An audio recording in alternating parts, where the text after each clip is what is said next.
அப்படின்னும் பொழுது அவ்வளவு வேதங்களையும் படிச்சு அதெல்லாம் ஒரு புண்ணிய கர்மா. வேதம் படிக்கிறதான குலத்துல நீ வந்திருக்காய், அதுக்கு படிக்க வேண்டியதை நீ படிச்சாய் அப்படின்னா அது ஒரு புண்ணிய கர்மா. அதுக்குரியதான ஒரு பலன், புண்ணிய பலன், எதுவோ சௌக்கியம், அவ்வளவுதான். அப்படி இருக்கிறதால அதுக்கெல்லாம் நான் கிடைக்க மாட்டேன். நாகம் வேதைகி நான் தபசா, என்ன வேணா நீ தபசு பண்ணு, தபசுக்கெல்லாம் நான் கிடைக்க மாட்டேன். நான் தானே என்ன பெரிய பெரிய தானம் பண்றவனுக்கெல்லாம் கிடைக்க மாட்டேன் நானு. அப்படி கிடைக்கணும்னா கர்ணனுக்கு கிடைச்சிருக்கலாமே, கர்ணனுக்கு கிடைச்சிருக்கலாமே, எவ்வளவு தானம் பண்ணான்னு சொல்றோம், கிடைக்கலையே. தானே என்ன நச்சே ஜெயா, பெரிய பெரிய யாகங்கள் பண்றவனுக்குலாம் ராவணனை போல ஒரு யாகம் பண்றவன் உண்டா? தலையா அறுத்து ஹோமம் பண்ணவன், பெரிய பெரிய தான் நித்திய அக்னிஹோத்திரியா இருந்து எல்லாம் பண்றவன் தான். ஆனா பகவான் கிடைக்கல அவனுக்கு. எதுவும் இருந்தும் முக்கியமானது இல்லை, எல்லாம் இருக்கு, அது இருக்கு, இது இருக்கு, அது இருக்கு. சாமானியமான ஒரு உதாரணம், எங்க வீட்டு மாப்பிள்ளைக்கு எல்லாம் இருக்கு, ஒன்னே ஒண்ணுதான் இல்லை அப்படின்னா என்ன தரக்காவும் தெரியாது, சொந்தமான அறிவும் கிடையாது, சொன்னாலும் புரியாது, சொந்தமான புத்தியும் கிடையாது. யாரோ ஒருத்தர் அப்பா இது சரியில்லைப்பா இதுதான் கரெக்டுன்னு சொல்லி கொடுத்தாலும் ஏற்காது. நீ என்ன சொல்றது, நான் கேட்கறது முடியாது, போகணும், ஏற்றுக்க மாட்டோம். தரக்காவும் தெரியாது, சொன்னாலும் முடியாது. அதை பற்றி எங்கள் மாப்பிள்ளைக்கு எல்லாம் இருக்கு அப்படின்னா என்ன பிரயோஜனம்? அந்த மாதிரி எல்லாம் இருந்தது ராவணன் இடத்துல. வேதம் படிச்சிருக்கான், கலைகள் எல்லாம் தெரியும், எதிர்த்து போராடுறதுக்கு ஒருத்தர் கிடையாது. அப்பேற்பட்ட பலபராக்கிரமசாலி, தேவர்கள் எல்லாத்தையும் சிறைப்பிடிச்சு வச்சிருக்கான். 1000 தகுதிகள் சொல்லிட்டே போகலாம். ஆனா அத்தனையும் மைனஸ்ல இருந்துச்சு, அத்தனையும் மைனஸ்ல போயிடுது. அப்படிங்கிற மாதிரி ஏன் நம்ம பக்தி இல்லை, பகவான் இடத்துல விரோதிச்சு விட்டான். மிச்சம் எல்லாம் இருந்து என்ன பிரயோஜனம்? பகவான் இடத்தையும் பாகவதாவின் இடத்தையும் அபச்சாரப்பட்டுவிட்டு மிச்சம் எது இருந்தாலும் பிரயோஜனம் இல்லை, அத்தனையும் வீண். கற்கின்றதெல்லாம் கடைன்னாராங்க, கடை தான், வேஸ்ட். அப்படி இருக்கிறதால அது மாதிரியான யஜ்யம் பண்றவனா இருக்கட்டும், பெரிய பெரிய விரதங்கள் இருக்கிறவனா இருக்கட்டும், யாரா இருந்தாலும் பகவான் கிடைச்சிட மாட்டான். தபசு வேறுபட்டதான தபசு பண்றவனா இருந்தாலும் பகவான் கிடைக்க மாட்டான். தொடைய அறுத்து ஒரு ஹோமம் பண்ணி தபசு பண்ணிட்டு இருந்தான், மண்ணை தின்னு ஒருத்தன் தபசு பண்ணான், அவனுக்கெல்லாம் பகவான் கிடைக்கலையே. புராணங்கள்ல ஏகப்பட்ட கதைகள் இருக்கு இந்த மாதிரி யார் யார் என்னென்ன பண்ணான்றதெல்லாம். அப்படி இருக்கும்போது யாருக்கும் பகவான் அப்படி கிடைக்கல. அதே பக்தியோட இருந்ததான ஒரு பாட்டி, அவன் என்னடா அழகா அந்த பாட்டி கொடுத்தாங்கிறதுக்காக அவர் கொடுத்த சந்தனத்தை வாங்கி பூசிக்கிறான். பக்தி இருந்தது அவங்ககிட்ட, கூனி கிட்டங்க. அவர்கிட்ட அழகு கிடையாது, குணம் கிடையாது, பைசா கிடையாது, ஆனா பக்தி இருந்தது, அதை ஏற்றுக்கிட்டாங்க. அப்படி இருக்கிறதுனால பகவான் பக்திக்கு மட்டும்தான் கிடைக்கக்கூடியவனே தவிர வேற எதுக்கும் கிடைக்கிறவன் இல்லை. அதெல்லாம் ஆழ்வார் சொல்றார், பத்துடைய அடியவருக்கு எளியவன் பிறர்களுக்கு அறிய வைத்தார். பக்தி இல்லாதவர்களுக்கு பகவான் கிடைக்க மாட்டான். அந்த பக்தி அப்படிங்கிறதுல 2 விதமாக இருக்கு. பக்தி அப்படிங்கிறதே சாதனா பக்தின்னு ஒண்ணு உண்டு, சாத்திய பக்தின்னு ஒண்ணு உண்டு. பொதுவா எல்லாரும் பக்தி யோகம் அப்படின்னு சொல்றத அஷ்டாங்க யோகத்தையே நினைச்சுக்கிறாங்க. அஷ்டாங்க யோகத்துக்கே பக்தி யோகம்னு ஒரு வார்த்தை உபயோகப்படுத்துறது வழக்குல இருக்கு. ஆனா பக்தி அப்படிங்கிறது வேற, பக்தி யோகம் வேற. ஸ்ரீபாஷ்யத்துல கூட கடைசியில பக்தி யோகத்தை தான் ராமானுஜர் நிர்ணயம் பண்றார். அந்த பக்தி யோகம் எது அப்படின்னா அது அங்க பார்த்தா தெரியாது, அஷ்டாங்க யோகத்தை தான் சொல்றான்னு எல்லாரும் புரிஞ்சுப்பா. அதனுடைய உள்பொருள் எங்க இருக்குறாங்க, சரணாகதி கீதத்துல வந்து அது வியாக்கியானத்துல சரணாகதி வியாக்கியானம் அவதாரிகைன்னு சுவாமி பெரியவாச்சாரிய நிர்ணயம் பண்றாங்க. அங்க ஸ்ரீபாஷ்யத்துல கடைசியில ராமானுஜர் எதை முடிச்சாரோ பக்தி யோகம்னு, அது அஷ்டாங்க யோகமாகிய பக்தி இல்ல, பிரபத்தி ஆகிய இந்த மார்க்கம், இந்த சரணாகதி மார்க்கம் அப்படிங்கிறதான பாதையை தான் சுவாமி ராமானுஜர் காட்டார் பக்தி யோகம்ங்கிற பேர்ல. அப்படின்னு ஏன்னா ஒரு பெரிய இடத்துல சபையில போய் பேசும்பொழுது அதுல பலதரப்பட்ட மக்கள் இருக்கும் பொழுது அங்க எல்லா ரகசியத்தையும் எடுத்து சொல்ல முடியாது. சொன்னா என்ன ஆகும்னா புரிஞ்சுக்க மாட்டான், அதனுடையதான மதிப்பு என்னன்றது புரியாது. அப்போ அதே நம்ம ஆரம்ப படியில இருக்கிறவனுக்கு ஒன்றும் இல்லை, 1ஆம் கிளாஸ் படிக்கிற குழந்தைக்கு A+B² அப்படின்னு கேள்வி கேட்டா ஒன்றும் பதில் சொல்ல தெரியாது, அது என்னன்னே புரியாது, அந்த ஃபார்முலா என்னன்னே புரியாது அவனுக்கு. 1ஆம் கிளாஸ் படிக்கிறா இல்லை 5ஆம் கிளாஸ் படிக்கிற குழந்தைகிட்ட போய் சொல்லக்கூடாது, அதுக்கேற்றதான அதிகாரி வந்தால் தான் அதுக்கு சொல்லலாம். அப்படிங்கிறது எப்படி லௌகீகமான பாடங்கள்லையோ அந்த மாதிரி பகவத் விஷயத்திலையும் பல சூக்ஷ்மார்த்தங்கள், உட்பொருள், அந்த உட்பொருள்கள் எல்லாத்தையும் நிற்கப்பாடி என் நெஞ்சோடு நிறுத்தினான்னு அதுக்கேற்ற அதிகாரிகிட்ட அதை தான் கொடுக்க முடியும். 6 மாச குழந்தைக்கு அன்னப்பிராசனம் பண்ற சமயத்துல பருப்பு சாதமும் சக்கர பொங்கலும் தான் கொடுக்க முடியுமே தவிர அது கொண்டு போய் ஆவக்கா ஊர்காவை கொண்டு போய் நாக்கில் தடவக்கூடாது, துடிச்சு போயிடும், அது தாங்காது. அப்படி இருக்கிறதுனால அந்தந்த காலத்துக்கு அவாவோட தகுதிக்கு ஏற்பதான் அதை கொடுக்கணுங்கிறது மாதிரி ராமானுஜர் அத்தனை பேர் சமணர்கள் சாக்கியர்கள் யார் யார் இருக்காளோ அத்வைதிகள் அத்தனை பேர் மத்தியில சம்பிரதாயத்தை அந்த சாஸ்திரார்த்தத்தை நிர்ணயம் பண்ணும் பொழுது அங்க பக்தி யோகம் அப்படிங்கிறது அஷ்டாங்க யோகம் போலதான் அங்க காமிக்கணும். அதுக்கு அப்புறமா அந்த அஷ்டாங்க யோகம் இல்லப்பா, அதுவும் சாதனா கோடியில சேர்றது, அதனாலேயே உன்னை பகவான் அடைய முடியாது, பகவான் அதுக்கும் கிடைக்க மாட்டான் யோகினாச்ச ஆத்மபூதானாம் எதா பக்தி மதாமிகங்கிறார் பாகவதத்துல. யோகிகளுக்கெல்லாம் கூட கிடைக்காத பகவான் யசோதைக்கு கிடைச்சு விட்டான். ஏன்னா இவள்கிட்ட பக்தி இருந்தது, அவள்கிட்ட ஹடம் தான் இருந்தது. ஹட்டயோகம் ஹடம் பண்ணிட்டு இருந்தா அவள்கிட்ட அதான் இருக்கு, பகவான் கிடைக்கல. அவளுக்கெல்லாம் பாச்சா காமிச்சுன்னு ஓடுறான். ஆனா பக்தர்கள் பின்னாடி என்னன்னா பின்னாடியே உங்களுக்கு இவன் விஜயனா போறான். சேவகனே ஸ்ரீராமா தாலேலோங்கிறாரே ஆழ்வார், அது மாதிரி இவன் பின்னாடி சேவகனா வேலைக்காரனா ஓடுறான். நந்தகோபருடையதான பாதரட்சைகளை தான் நல்ல வச்சுன்னு ஓடுறான். நந்தகோபருடன கால் அணி அதை தூக்கி தான் தலையில வச்சுன்னு ஓடுறது பரபிரம்மம். இதனுடையதான தருணம் திருவடியினுடையதான ஒரு துகள், திருவடியில பட்ட ஒரு துகள் கிடைக்குமான்னு வேதங்கள் தேடுறது, ரிஷிகள்லாம் தேடுறா. ஒருத்தருக்கும் கிடைக்காத பகவான் இவருடையதான திருவடி அணிய தூக்கி செருப்பை தூக்கி தலையில வச்சுட்டு இருக்கான். திருவடி அணிய அப்படி இருக்கும்போது அதை மாதிரி திருவடி நிலையை தூக்கி வச்சுட்டு போறான்னா அப்ப ஏன் பக்திக்கு கிடைக்கிறான், ஹடத்துக்கு கிடைக்க மாட்டான், யோகத்துக்கு கிடைக்க மாட்டான். அப்ப அஷ்டாங்க யோகம் அப்படின்னு சொன்னதுடைய அர்த்தமே பக்தி யோகம் தான். அந்த பக்திங்கிறது அன்புமயமான, அன்பில் அன்றி ஆழியாரு யாவர் காண வல்லரே தெளிவா போட்டு உடைக்கிறார். அன்பில் அவர் கிடைக்க மாட்டான்பா, தேசம் இல்லாதவர்க்கும் நினையாதவர்க்கும் அறியான், அதுதான் பகவான் கிடைப்பான். அப்படிங்கிறதுனால அந்த பக்தி அப்படிங்கிறது ரெண்டு விதம், ஒரு சாதனா பக்தி மற்றொன்று சாத்திய பக்தி. பக்தி யோகம் வேற, இது அதையும் கலந்துக்க வேண்டாம். பக்தி யோகம்ங்கிறது வேற, அது யமம் நியமம் ஆசனம் பிராணாயாமம் பிரத்யாகாரம் தாரணை தியானம் சமாதின்னு போற அஷ்டாங்க யோகம். அது ராஜயோகம் அப்படின்னும் அஷ்டாங்க யோகம் அப்படின்னும் ஹடயோகம் அப்படிங்கிற பல பேர்கள்ல அதுக்கு உண்டு. ஆனா பக்தி சாதன பக்தி சாத்திய பக்தி அப்படிங்கிறதுலாம் என்ன அப்படின்னா முதல்ல ஆரம்ப நிலை சாதன பக்தி, அதனுடையதான முதிர்ச்சி தான் சாத்திய பக்தி. சாத்தியம் சாதனைக்கு என்ன வித்தியாசம்னா சாதன பக்தி பண்றவன் எப்படி இருப்பானா காத்தால கரெக்டா 4 மணிக்கு எழுந்துக்கணும் அப்படின்னு அதுல அப்படியே எழுந்துக்கணும்னு அதுல ஆக்கிரகத்தோட இருப்பான்.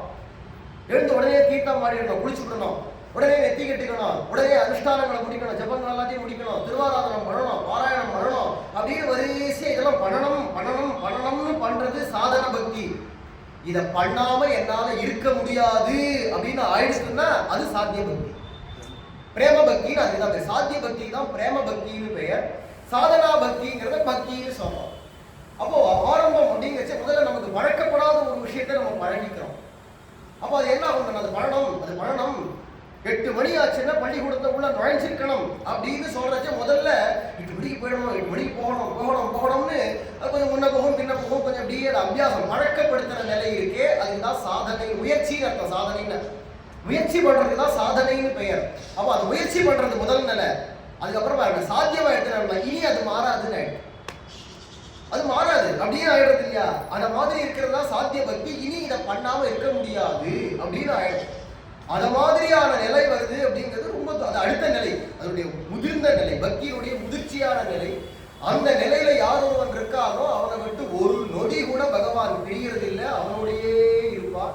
எல்லாரோடையுமே பகவான் இருக்கான், ஆனா பகவான் இருக்கிறத உணர்றது இல்லை.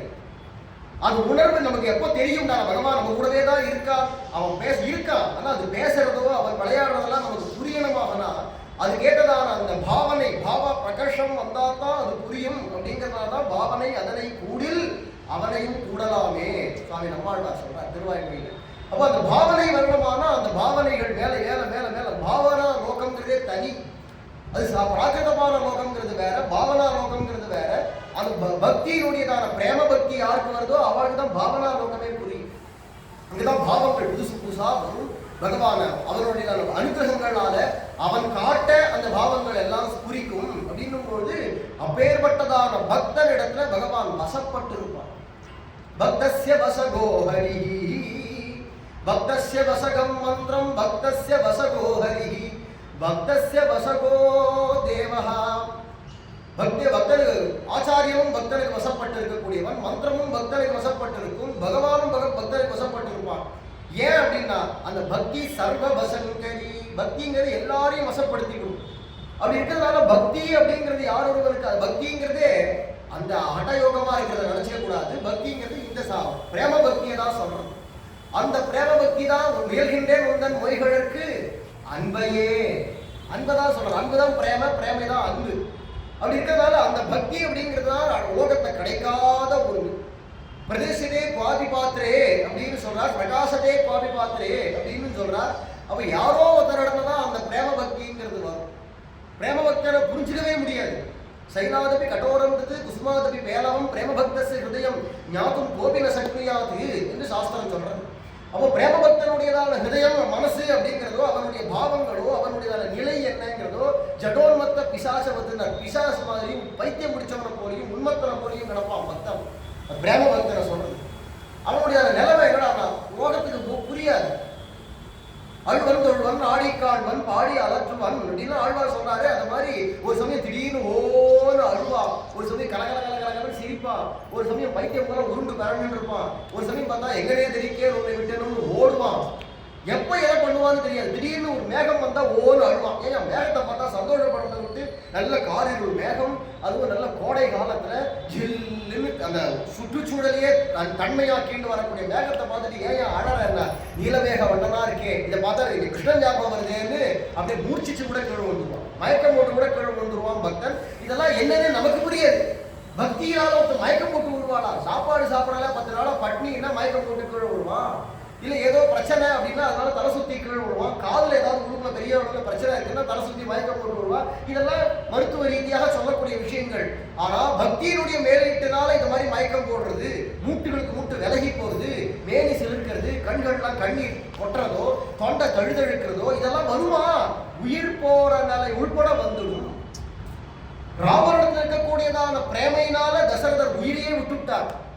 இனிமே எப்படி நான் தாழ போற தாங்குவேன் தெரியலையே, நீ துறந்த வளநகரை துறந்து வானகமே மிக விரும்பி போகின்றேன், மறுகுலத்தார் தங்கள் போவேன் புலம்பி கடைசியில உடவே விட்டுட்டாரு. அப்போ அதுவரையிலும் போகும் பிரேம பக்திங்கிறது அது உலகத்துக்கு புரியாது. அதனால பாகவதத்தை சொல்றா நடு லோக பாக்கியா, உலகத்தாருக்கு புரிஞ்சுக்க முடியாதபடிக்கு உலக இயல்புக்கு அப்பாற்பட்டு இருப்பார்கள் பிரேம பக்தர்கள். அத மாதிரி பிரேம பக்தியில யார் இருந்திருக்காங்க? சுவாமி நம்மாழ்வார் அப்பேற்பட்ட பிரேம பக்தர் தான். சுவாமி நாதமுனிகள் பிரேம பக்தர் தான். எல்லாருமே நம்ம சம்பிரதாயத்தில் வந்தா எல்லாருமே பிரேம பக்தர் தான். வெளியில வந்தா தெரியாது, மரியாதையோட இருப்பா. அந்த பிரேம பக்தருடைய நிலையே ஒரு சமயம் பார்த்தா அவன் மரியாதையோட பழகுவான். ரொம்ப அவனுடைய மரியாதையை போல இன்னொருத்தர் பழக முடியாது. மரியாதை வட்டி பண்றவங்க கூட வராது. பிரேம பக்தன் அவ்வளவு மரியாதையோட பழகுவான். அதே சமயத்துல பாவத்துல போகும்பொழுது அவன் அந்த மரியாதைகளுக்கு அப்பாற்பட்டும் இருப்பான். அதனால அவனை புரிஞ்சிக்க முடியாது. பகவானை எப்படி புரிஞ்சிக்க முடியாதோ அது மாதிரி பிரேமையும் புரிஞ்சிக்க முடியாது. ஏன்னா அந்த பிரேமைக்கு தான் பகவான் கிடைப்பான். அதனால அந்த பிரேமையை நம்மளால புரிஞ்சிக்க முடியாது. அப்படிங்கிறதான பிரேமை அவர் உடையவாள் கிட்ட பகவான் அவ்வளவு அந்யோன்யமா பழகுவான். அப்படி இருக்கிறதுனால ராதை அப்படிங்கிறதான நப்பின்னை பிராட்டியை சொல்லும் பொழுது அவர் பிரேம ஸ்வரூபிணியாக இருக்கக்கூடியவளா இருக்கிறதுனால அப்பேற்பட்டதான நப்பின்னையினுடையதான ஹிருதயத்தை விட்டு ஒரு க்ஷணம் பிரியறதில்லை. அவருடையதான மனசா இருக்கட்டும், அவனுடைய திருமேனியா இருக்கட்டும், பகவானுடையது எல்லாமே அந்த தாயாருடையதான ஹிருதயத்திலேயே மன்னி கிடக்கான். அண்ணண்ட இன்னண்ட திரும்ப முடியலையா அவனால. ஏன்னா அப்படி பிரேம சூழ்ந்து இருக்கு தாயாருடைய ஹிருதயத்துல. அப்படி இருக்கிறதுல அந்த தாயாருடையதான ஒரு ஓர பார்வை இருந்தா போறோம் நமக்கெல்லாம் பக்தி வந்துடும்னா அவ அவகிட்ட இருந்தா நமக்கு வரதுக்கு. அவ பிரேமஸ்வரூபிணியா, அவளுக்கு அவ அன்பு உடையவளாக அப்படி அவ இருந்தாதானே நமக்கு அவ கொடுக்க முடியும். அப்படி இருக்கிறதா அவளுக்கு இருக்கிறத பத்தி நம்ம சந்தேகப்படுறதுக்கோ இல்லை கேள்வி கேட்கறதுக்கோ விஷயம் இல்லை. அப்படிங்கிறதுனால பிரேமஸ்வரூபிணியாக இருக்கக்கூடியதான நப்பின்னை பிராட்டிய பள்ளி திருப்பள்ளி எழுப்பராசி ஆண்டா உந்து மதகளித்தன் ஓடாத தோல்வலியன் நந்தகோபாலன் அப்படின்னு சொல்லும்படிக்கு அப்பேற்பட்டதான நந்தகோபனுடையதான மருமகளா இருக்கக்கூடியதான நப்பின்னாய் அப்படின்னு கூப்பிட்டா போன பாசுரத்துல. அப்படி கூட்டிருந்த போதிலும் நப்பின்னை பிராட்டி எழுந்து வரலையாம். சீரார் வலை ஒலிப்ப வந்து திரவாயின்னு கூப்பிட்டுட்டா, இருந்தாலும் வரல. அப்படிங்கிறதுனால அடுத்த பாசுரத்துல தாயாரையும் பெருமாள் கிருஷ்ணனையும் நப்பின்னை பிராட்டியுமா சேர்த்து எழுப்பறா. இப்ப அடுத்த 2 பாசுரங்களாக 2 பேரும் யுகலமா ஜோடியா 2 பேருமே பாதி பாசுரம் தாயார பாதி பாசுரம் பெருமாளுங்கிற மாதிரி நப்பின்னை பிராட்டியும் கண்ணனையும் பாதி பாதியா 2 பாசுரங்களாக எழுப்புறா. அடுத்ததாக குத்து விளக்கெரிய கோட்டுக்கால் கட்டில் மேல் மெத்தென்ற பஞ்சசயனத்தின் மேலேறி கொத்தலர் பூங்குழல் நப்பின்னை பொங்க மேல் வைத்து கிடந்த மலர் மார்பாவாய் திரவாய் மைத்தடங்கண்ணினாய் நீ உன்மனாளனை எத்தனை போதும் துயிலழ ஒட்டாய்கான் எத்தனையேனும் பிரிவாற்றகில்லாயால் தத்துவம் வந்து தகவேரோர் எம்பாவாய் குத்து விளக்கெரிய கோட்டுக்கால் கட்டில் மேல்.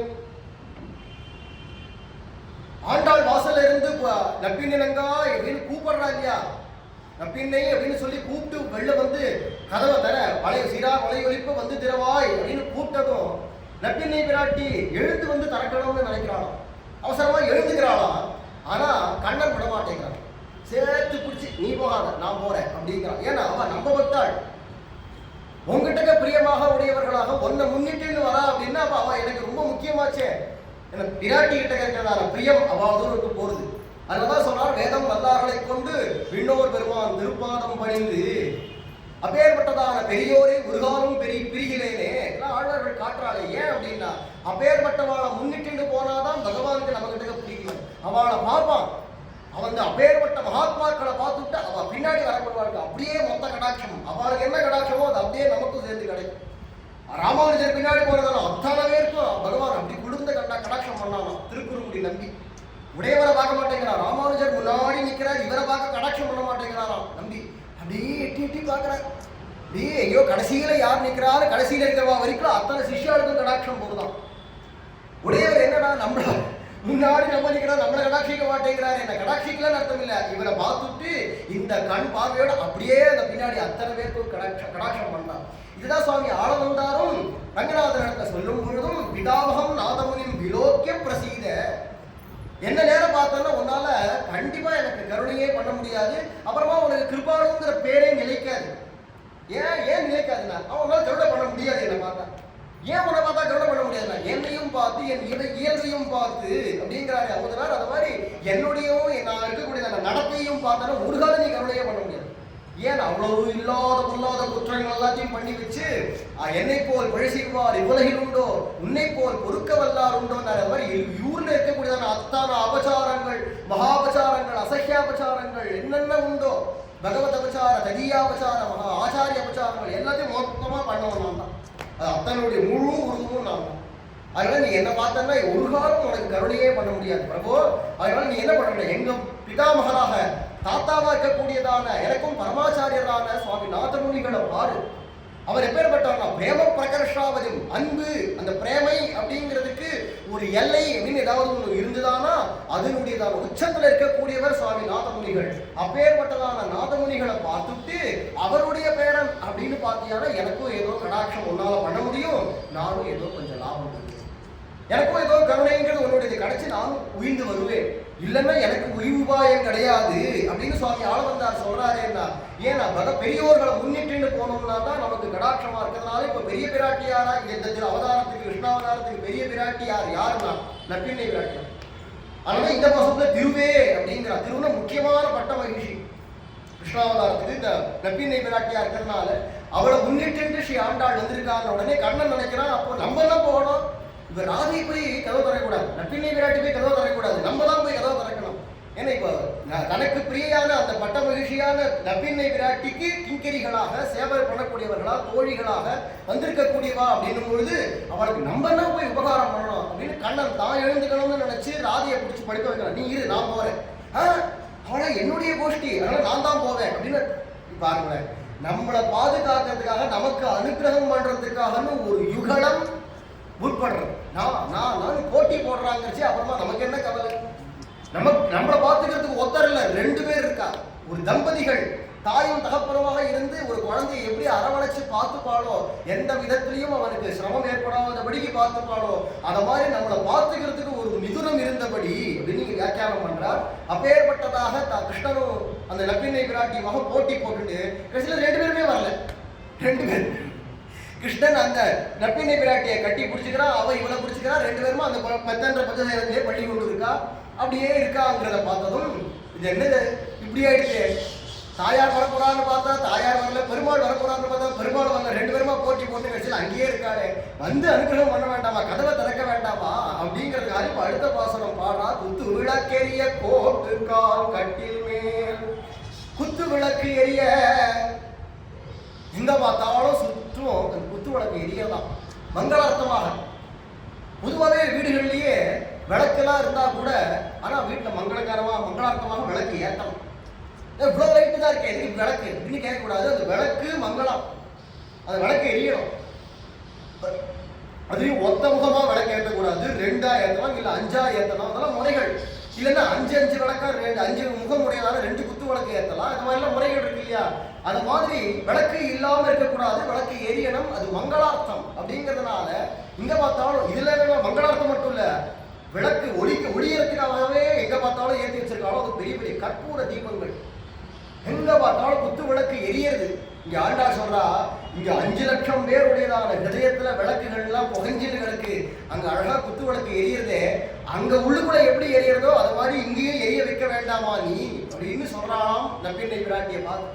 ஏண்டா அவதானே புருஷகார பூஜை சேர்த்து விட வேண்டியதே அவதானே, பகவானோட நம்மளை சேர்த்து விடணும் அப்படின்னும் போது இப்ப பகவான் யார்கிட்ட இருக்கான்னா வந்தார் விரலி உன் மைத்துனன், அவளுடைய கையில அகப்பட்டு இருக்கான் பகவான். ஒரு கையில அப்படி அணைச்சுட்டு இருக்கா கண்ணனை, ஒரு கையில பந்து வச்சுட்டு இருக்கா இல்லையா. பந்துன்றது நம்ம அணைச்சுட்டு இருக்கக்கூடியதான பகவான்தான் சர்வேஸ்வரனான பெருமாள். அப்படி இருக்கிறதால இவன் நம்ம 2 பேரும் சேர வைக்கிறது அவர் உறுப்பாச்சு.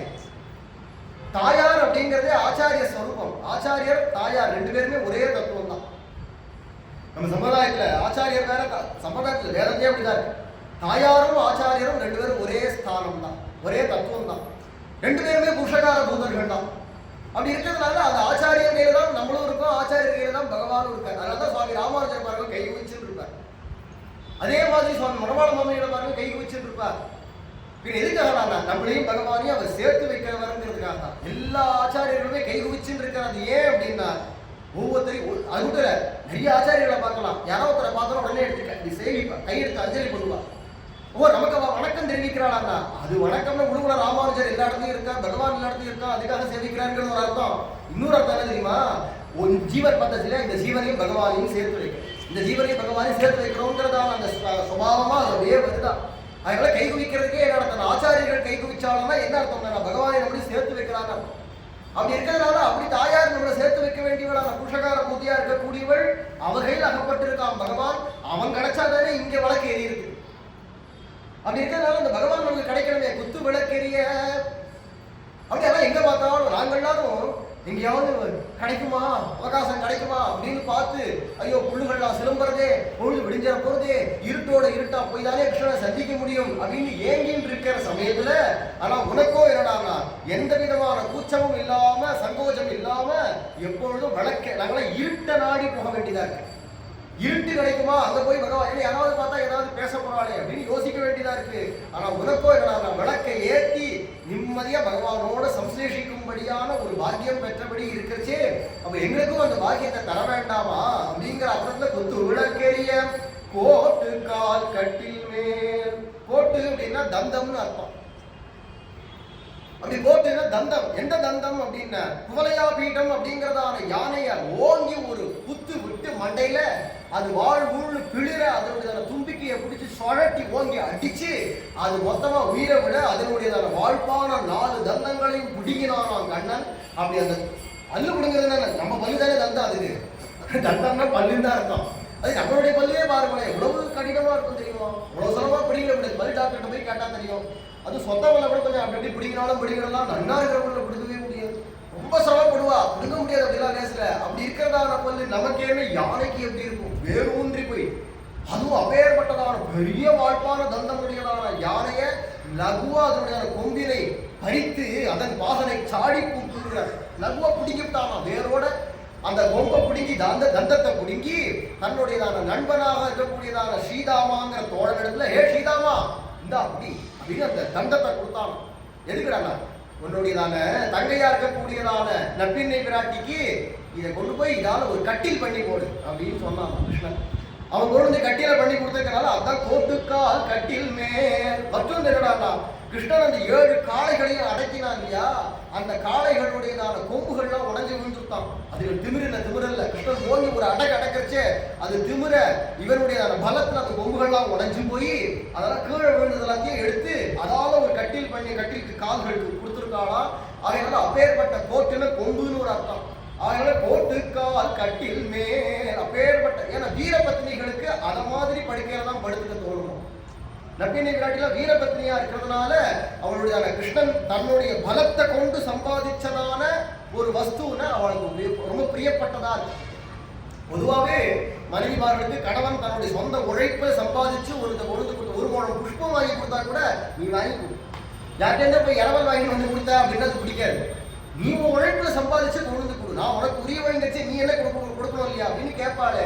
அப்படி இருக்கும்போது அது வீரபத்னிகளுக்கு அவ பலபராக்கிரமத்தை காட்டி சம்பாதிச்சது அப்படின்னா அது ஒரு உகப்பா இருக்குமா. அப்படி இருக்கிறதுனால கிருஷ்ணன் தன்னுடைய பலத்தை காட்டி சம்பாதிச்சதான அந்த கோட்டுகள், அந்த தந்தத்தினால பண்ணினதான கட்டில், இங்க வெறும் கட்டில்னு சொல்லிவிட்டாளேன்னா அது அவளுடையதான பேச்சு கட்டில்னு சொல்றது. ஆனா அது கட்டில்னா ஏதோ சாதாரணமான ஏதோ கட்டில் இல்லை, அது தந்தத்துல பண்ணது, யானையினுடையதான தந்தத்துல பண்ணி அதுக்கு தங்கத்துல ரத்தனங்கள்லாம் பதிச்சதான தங்கத்துல பூங்கட்டினதான கட்டிலாம். அப்போ அது அப்பேற்பட்டதானதுன்னு விசேஷமா சொல்லணும். நம்ம கையில ஒரு வஸ்து இல்லைன்னு வச்சுக்கோமே, அதை பத்தி ரொம்ப கொண்டாடி பேசுவோம். நம்ம கிட்ட ரத்னமே வைரமே இல்லைன்னு சொல்லுவேன், வைரம் ரொம்ப பெருசு தெரியுமா, வைரம் தரம், வைர நெக்லஸ், வைரம் வைரம் வைரம்னு 100 தடவை வைரம் வைரம்னு சொல்லிட்டு இருப்போம். அதே வைரத்தையே புறணக்கூடியதான கடநகைக்காரர்களுக்கு என்ன பண்ணுவாங்க, அது வைரம் சொல்லுவாங்க, அந்த நகையை கொண்டா, நகைங்கிற ஒரே வார்த்தை முடிச்சு அது வைரமா வைரமா தனிப்படுத்தி சொல்ல மாட்டான். ஏன்னா அவளுக்கு அது ரொம்ப பழகி போன விஷயம், கொட்டி கிடக்கு ஏராளம். அத மாதிரி இங்க தங்கமும் வைரமும் வைடூரியமும் இங்க மாளிகைகள்ல கொட்டி கிடக்கிறதுனால நப்பினை விராட்டியுடையதான திருமாளிகையில அது தனிப்பட்டு தங்கக்கட்டில், பொற்கட்டில், ரத்தனக்கட்டில் அப்படின்னு சொல்ல வேண்டிய அவசியம் இல்லை. கட்டில்னாலே இவன் தான் அதை தான் படுப்பான். அத மாதிரி கட்டில படுக்கலன்னு இவன் தூக்கம் வராது. அப்படி இருக்கிறதுனால அத மாதிரியான அவளுடையதான பௌஷ்டியத்தை கட்டில் இல்லையா, அப்படி இருக்கிறதுனால அப்பேற்பட்டதான போட்டுக்கால் கட்டில் மேல் மெத்தென்ற பஞ்ச சயனத்தின் மேலேறி, அந்த பஞ்சசயனம் அப்படிங்கிறதானது மெத்து மெத்துன்னு இருக்கு. இந்த இடத்துக்கு மெத்து மெத்துன்னு மென்மையா இருக்கக்கூடியதான பஞ்சால ஆன சயனம் அப்படின்னு ஒரு அர்த்தம். மற்றொன்று மெத்தென்ற பஞ்சசயனம்னா அஞ்சு விதமான குணங்கள் கொண்டதான சயனம், படுக்கை. படுக்கைக்கே ரொம்ப முக்கியத்துவம். பொதுவாகவே உலகத்துல எல்லாமே முக்குணமயமாக தான் இருக்கு. தேவி விசேஷா குணமயி மகமாயாங்கிறோம். ஒரு அத்தியாயம் பூர ராஜகுணம், ரஜோகுணம், தமோகுணம், சப்தகுணம், அதனுடையதான வேற்றுமைகள் எல்லாத்தையும் பகவத்கீதையில காட்டிட்டே போறான் இல்லையா கிருஷ்ணன். அப்படி இருக்கச்சு தூக்கத்துக்கு கூட ரஜோகுணமான தூக்கம் உண்டு, தமோகுணமான தூக்கம் உண்டு, சாத்வீகமான தூக்கம் உண்டு. அந்த சாத்வீகமான தூக்கம் மரணமானா அதுக்கேற்ற படுக்கையில படுக்கைக்கு கூட குணம். அதுல இருக்கிற மரணத்துக்கு கூட இந்த மாதிரி கணக்கெல்லாம் கண்ட கலரையும் போட்டு ஒரு கால் படுக்கையை பண்ணி படுத்துட்டோம்னா ராஜச தாமசமான தூக்கங்களாகும். அதே வெள்ளவேங்கிறதான ஒரு துணியிலையோ படுக்கையிலையோ படுத்துட்டோமானா பாயை விரிச்சுட்டு அதுக்கு மேல வெள்ளை துணியை கொண்டு படுக்கையை அமைச்சு படுத்துட்டோமானா அதுல படுத்துட்டோமானா சாத்வீகமான உறக்கம் வரும். எல்லாமே சாத்வீகமா இருக்கிறது உடம்புக்கு ஆரோக்கியம். ராஜச தாமசங்கள்லாம் உடம்புக்கு அனாரோக்கியம், வியாதியை கொடுக்கும். அப்படி இருக்கிறதுனால அந்த படுக்கை எப்பேற்பட்டதான மெத்தென்ற பஞ்சசயனம் 5 விதமான குணங்கள் அந்த படுக்கைக்கு இருக்கணுமா, அது 5 இருக்குன்னு நீங்க காட்டுறா. என்னென்ன குணம் அப்படின்னா குளிர்த்தி, மென்மை, தாவல்யம், பரிமளம், அழகு. தாவல்யம்னா வெளுப்பு, நல்ல விளவிலேன்னு இருக்கணும், மென்மையா இருக்கணும், படுத்துட்டா அவ்வாறு இருக்கணும். படுக்கையில போட்ட கட்ட மாதிரி இருக்கக்கூடாது, அதுக்குன்னு ஒரே முள்ளா புத்திரதா இருக்கக்கூடாது. அந்த மாதிரி படுக்கைகள்லாம் உண்டு. இந்த தேவை கிடைக்கிறதெல்லாம் வாங்கி கடையில கிடைக்கிறதெல்லாம் வாங்கி போட்டோம்னா அது எதை வேணா திணிச்சிருப்பான். அந்த காலங்கள் அது மட்டும் இல்லை, பஞ்ச சொல்லச்சேவே சீத பரிகரமாய் உஷ்ண பரிகரமாய் அப்படிங்கிறார். சீதம்னா குளிர்த்தி. ஒரு கால் வெளியே சுற்றுச்சூழல் ரொம்ப குளிர் காலமா இருக்கு அப்படின்னா அந்த படுக்கை வெண்மையா இருக்கும், அப்படியே சுட சுட கதை கதை கதை கதை. வெளியில வெயில் காலமா இருக்கு கொதிக்கிறது அப்படின்னா அந்த படுக்கை ஜில்லுன்னு ஆயிடும். அந்த மாதிரி இருக்கக்கூடிய அந்த காலத்துல அந்த மாதிரி படுக்கைகள் இருந்துருக்கு. வியாக்கியானத்தை சொல்றார், குளிர்த்தியை பரிகரிக்கக்கூடியது, உஷ்ணத்தை அது தானா மாறிக்கும், ஆட்டோமேட்டிக்குங்கிறாள் இப்பெல்லாம். அது மாதிரி எல்லாம் அதனால ரொம்ப அட்வான்ஸா இருந்திருக்கு சயின்ஸ், ரொம்ப சாமானியமா இல்லை. நம்ம தான் உண்மை அன்னைக்கு இருந்த அளவுக்கு இன்னைக்கு நம்மளால ஏற முடியல, அடிச்சு சொல்லலாம். விஞ்ஞானத்தை சொல்ற உலக விஷயமா இருக்கக்கூடியதான விஞ்ஞானத்துல முன்னேற்றத்திலேயே அந்த காலத்துல ரொம்ப முன்னேறி இருந்திருக்கார்கள். இன்னைக்கு அந்த அளவுக்கு இல்லை, வரல, இன்னும் முடியல. அந்த காலத்துல இருந்ததான ஆகாச விமானம்ங்கிற பேர்ல பிளைட் இருந்திருக்கு. அந்த பிளைட் எக்ஸ்பேண்டபிள் பிளைட். அந்த இடமானம் நினைச்சாதான் அந்த விமானம் அப்படி ஆகாச விமானம் வளர்ந்துட்டே போகுமா. ராமாயணத்தை வர்ணிக்கிறார், புஷ்ப விமானம் வளரக்கூடியதான விமானம். இந்த காலத்துல அந்த மாதிரி கண்டுபிடிக்கலையே, எவ்வளோ அட்வான்ஸ் ஆயிடுச்சு, அதுவாச்சு இதுவாச்சுங்கிறான். இன்னும் அந்த மாதிரி பிளேனை கண்டுபிடிக்க முடியல, அது மாதிரி பிளேனை இன்னும் கண்டுபிடிக்க முடியல. எத்தனை சீட்டோ அத்தனை பேர் தான் ஏற முடியும். அது மாதிரி ஒருத்தர் வந்தா கூட ஐயோ ஏதாவது விபத்து ஏற்பட்டுடும், அடுத்த ஃபிளைட்ல வாங்க போயிடறான். அவ்வளவுதான் இன்னைக்கு கண்டுபிடிச்சிருக்கக்கூடியதான விஞ்ஞான முன்னேற்றம், அவ்வளவுதான். ஆனா அந்த காலத்துல வளரக்கூடியதான ஆகாச விமானங்கள் இருந்திருக்கு அப்படிங்கிறச்சு. இந்த மாதிரி ஒவ்வொருத்தையும் அட்வான்ஸா இருந்திருக்கு சயின்ஸ். இன்னைக்கு அந்த அளவுக்கு ஆகலை. அப்படி இருக்கிறதுனால மெத்தென்ற பஞ்ச செய்யணும்னு அது ஆட்டோமேட்டிக்கா இருந்திருக்கு. தானா அது ஜில்லுன்னு ஆகணும்னா ஜில்லுன்னு ஆகும், சூடாகணும்னா சூடாகும். நல்ல தூக்கத்தை வரவழைக்கும், தூக்கமே வராது தவிக்கிற வாழ்க்கை நல்ல தூக்கத்தை வரவழைக்கும். அங்க முன்னாடி வியாக்கியானத்தை சொல்லிட்டு தோழிகளை எழுப்புற பாசுரத்தையே சொல்றார். அங்க படுத்துக்கிறவான நல்ல தூங்க பண்றதான பள்ளி அடைகிறார்.